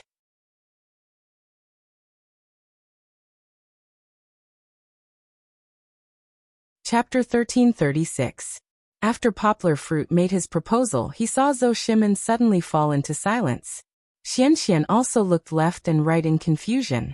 Finally, he couldn't help but raise his left hand and take a bite of the chicken leg. It seemed that his suggestion was a bit too impactful. He suddenly relaxed and smiled. Okay, don't be too nervous. I'm not taking in a disciple. Let's put it another way. Xianxian can be my student, but I want to be his physical education teacher. What's a physical education teacher? Xianxian asked in confusion. Kiki giggled and said, Xianxian, my papa is going to teach you Benben boxing. Then you can be as powerful as my papa in the future. Not only Benben boxing, but also other things. Poplar Fruit said with a smile. Zhou Shimin was not nervous. He was surprised by Poplar Fruit's proposal, but he also understood that Poplar Fruit was indeed a person with real kung fu. So Zhou Shimin smiled and said, No, Poplar Fruit, I'm in favor of Xianxian learning kung fu from you. But you should understand my concerns. Xianxian is too young. It's difficult for me to take him from the government and give him to you. Poplar Fruit laughed, waved his hand and said, No, Brother Zhou, you're thinking too much. I'm not letting Xianxian live in our house. Ahem, that won't work. You know, I've been doing a charity activity called remote teaching before. Poplar Fruit explained. In fact, learning kung fu is the same. I can teach him remotely through video and network technology. So fashionable? The audience heard it and felt that it was ridiculous. When Poplar Fruit made the proposal just now, the traditional and noble aura around him suddenly collapsed. This made people feel like they had traveled back in time. Just a moment ago, it was still a martial arts movie with music and flute, and now it suddenly returned to a reality show that was not so realistic. But it was also good. The audience would not take the matter of Yongguo accepting a disciple too seriously. But the matter of Poplar Fruit accepting Xianxian as a disciple was settled. While chatting with Poplar Fruit, Zhou Shimin completely sold out his son. Xianxian was still focused on eating and did not know what the adults were talking about. The more Qiqi listened, the more confused she became. She lost interest as well. When Xianxian was full, she stood up and played with Xianxian's brother. Xianxian did not have any ideas. He was Sister Kiki's follower. He followed behind her and happily listened to her instructions. The two of them seemed to have found a new toy. The two little ones surrounded a camera next to them. This camera was not the kind that the cameraman carried on his shoulder. It was propped up on the ground. In order to let the two curious children see it, the cameraman deliberately lowered the stand. So Kiki and Xianxian pestered the cameraman uncle and asked him to teach them how to use this big guy. Fortunately, there were 4 cameramen in charge of the scene, so it did not affect the work of the program. The director also looked at it in amusement. He directed 2 cameramen to film Kiki and Xianxian. He thought that something interesting would happen. Look, they are filming us. Poplar Fruit said to Zhou Shimin with a smile. Zhou Shimin's back was facing the camera. Zhou Shimin heard and turned around. He smiled and changed his position. Like Poplar Fruit, he was either facing the camera from the side or the front. He said, Hey, are you two filming a movie? Yes, we are filming a movie, Xianxian said in a baby voice. Are you directors or actors? Poplar Fruit asked with a smile. After filming so many episodes, the children actually knew what a director was. For example, producer Xia and the director's sister, although they did not know the scope of their duties in detail, they had a vague idea. Of course, the village chief, Li Rue, had to be mentioned. Sadly, the children did not think of him as a host. The image of the village chief was too deeply rooted in their hearts. The little girl who had played theater was more interested in being a director this time. The little girl looked at the camera's frame and said seriously, We are directors. Yes, we are directors. The director's little lackey Xianxian agreed. Poplar Fruit clapped his hands and said with a smile, Then what do you want us to do? What do you want us to do? Xianxian looked at Kiki for help. Not sure if it was because she had heard too many stories from her fathers. The little girl stood in front of the camera excitedly and told the two fathers the plot without hesitation. Papa, you said. Today I made a delicious drumstick. The little girl waved her small arms and moved her palms in front of Poplar Fruit and Zhou Shimin. Then Xuanxuan's papa said, Wow, it's delicious, I want to eat it. Papa said, Well then you perform a magic spell, and I'll give it to you. Xuanxuan's papa said, But I don't know magic. Papa said, Then I'll teach you.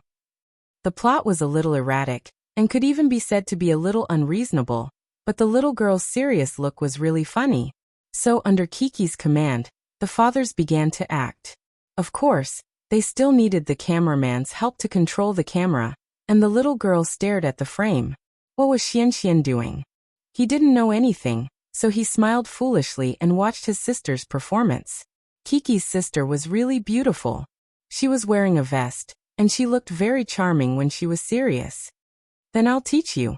Poplar Fruit held back his laughter and continued to act with Zhou Shimin. Really? You're so nice. Can I shake hands with you? Zhou Shimin exaggeratedly put on a touched expression. Wait, Xuanxuan's papa, you have to give me your hand. Kiki was very careful. She didn't want Zhou Shimin to do anything. Zhou Shimin held back his laughter and stretched out his right hand. Poplar Fruit also reached out his hand to shake Zhou Shimin's. With Zhou Shimin's experience, Poplar Fruit also began to move. In front of his daughter, Poplar Fruit, who was not a good actor, put down his nervousness and shyness in front of the camera and acted naturally. Watch my magic. Poplar Fruit exaggeratedly waved his hands in the air, and then pushed out like a turtle wave qigong. Ouch! Following Kiki's script, Zhou Shimin stood up, bent over, hugged his stomach and stepped back. My stomach hurts. I need to go to the toilet. Seeing this, the audience, who were already laughing happily, burst into laughter again. Kiki's script was too ridiculous. It wasn't over yet. Under Kiki's urging, Zhou Shimin really did run to the toilet, while Poplar Fruit stood up with his hands on his hips and laughed proudly. Haha, did you see how good I am? It was a very funny performance.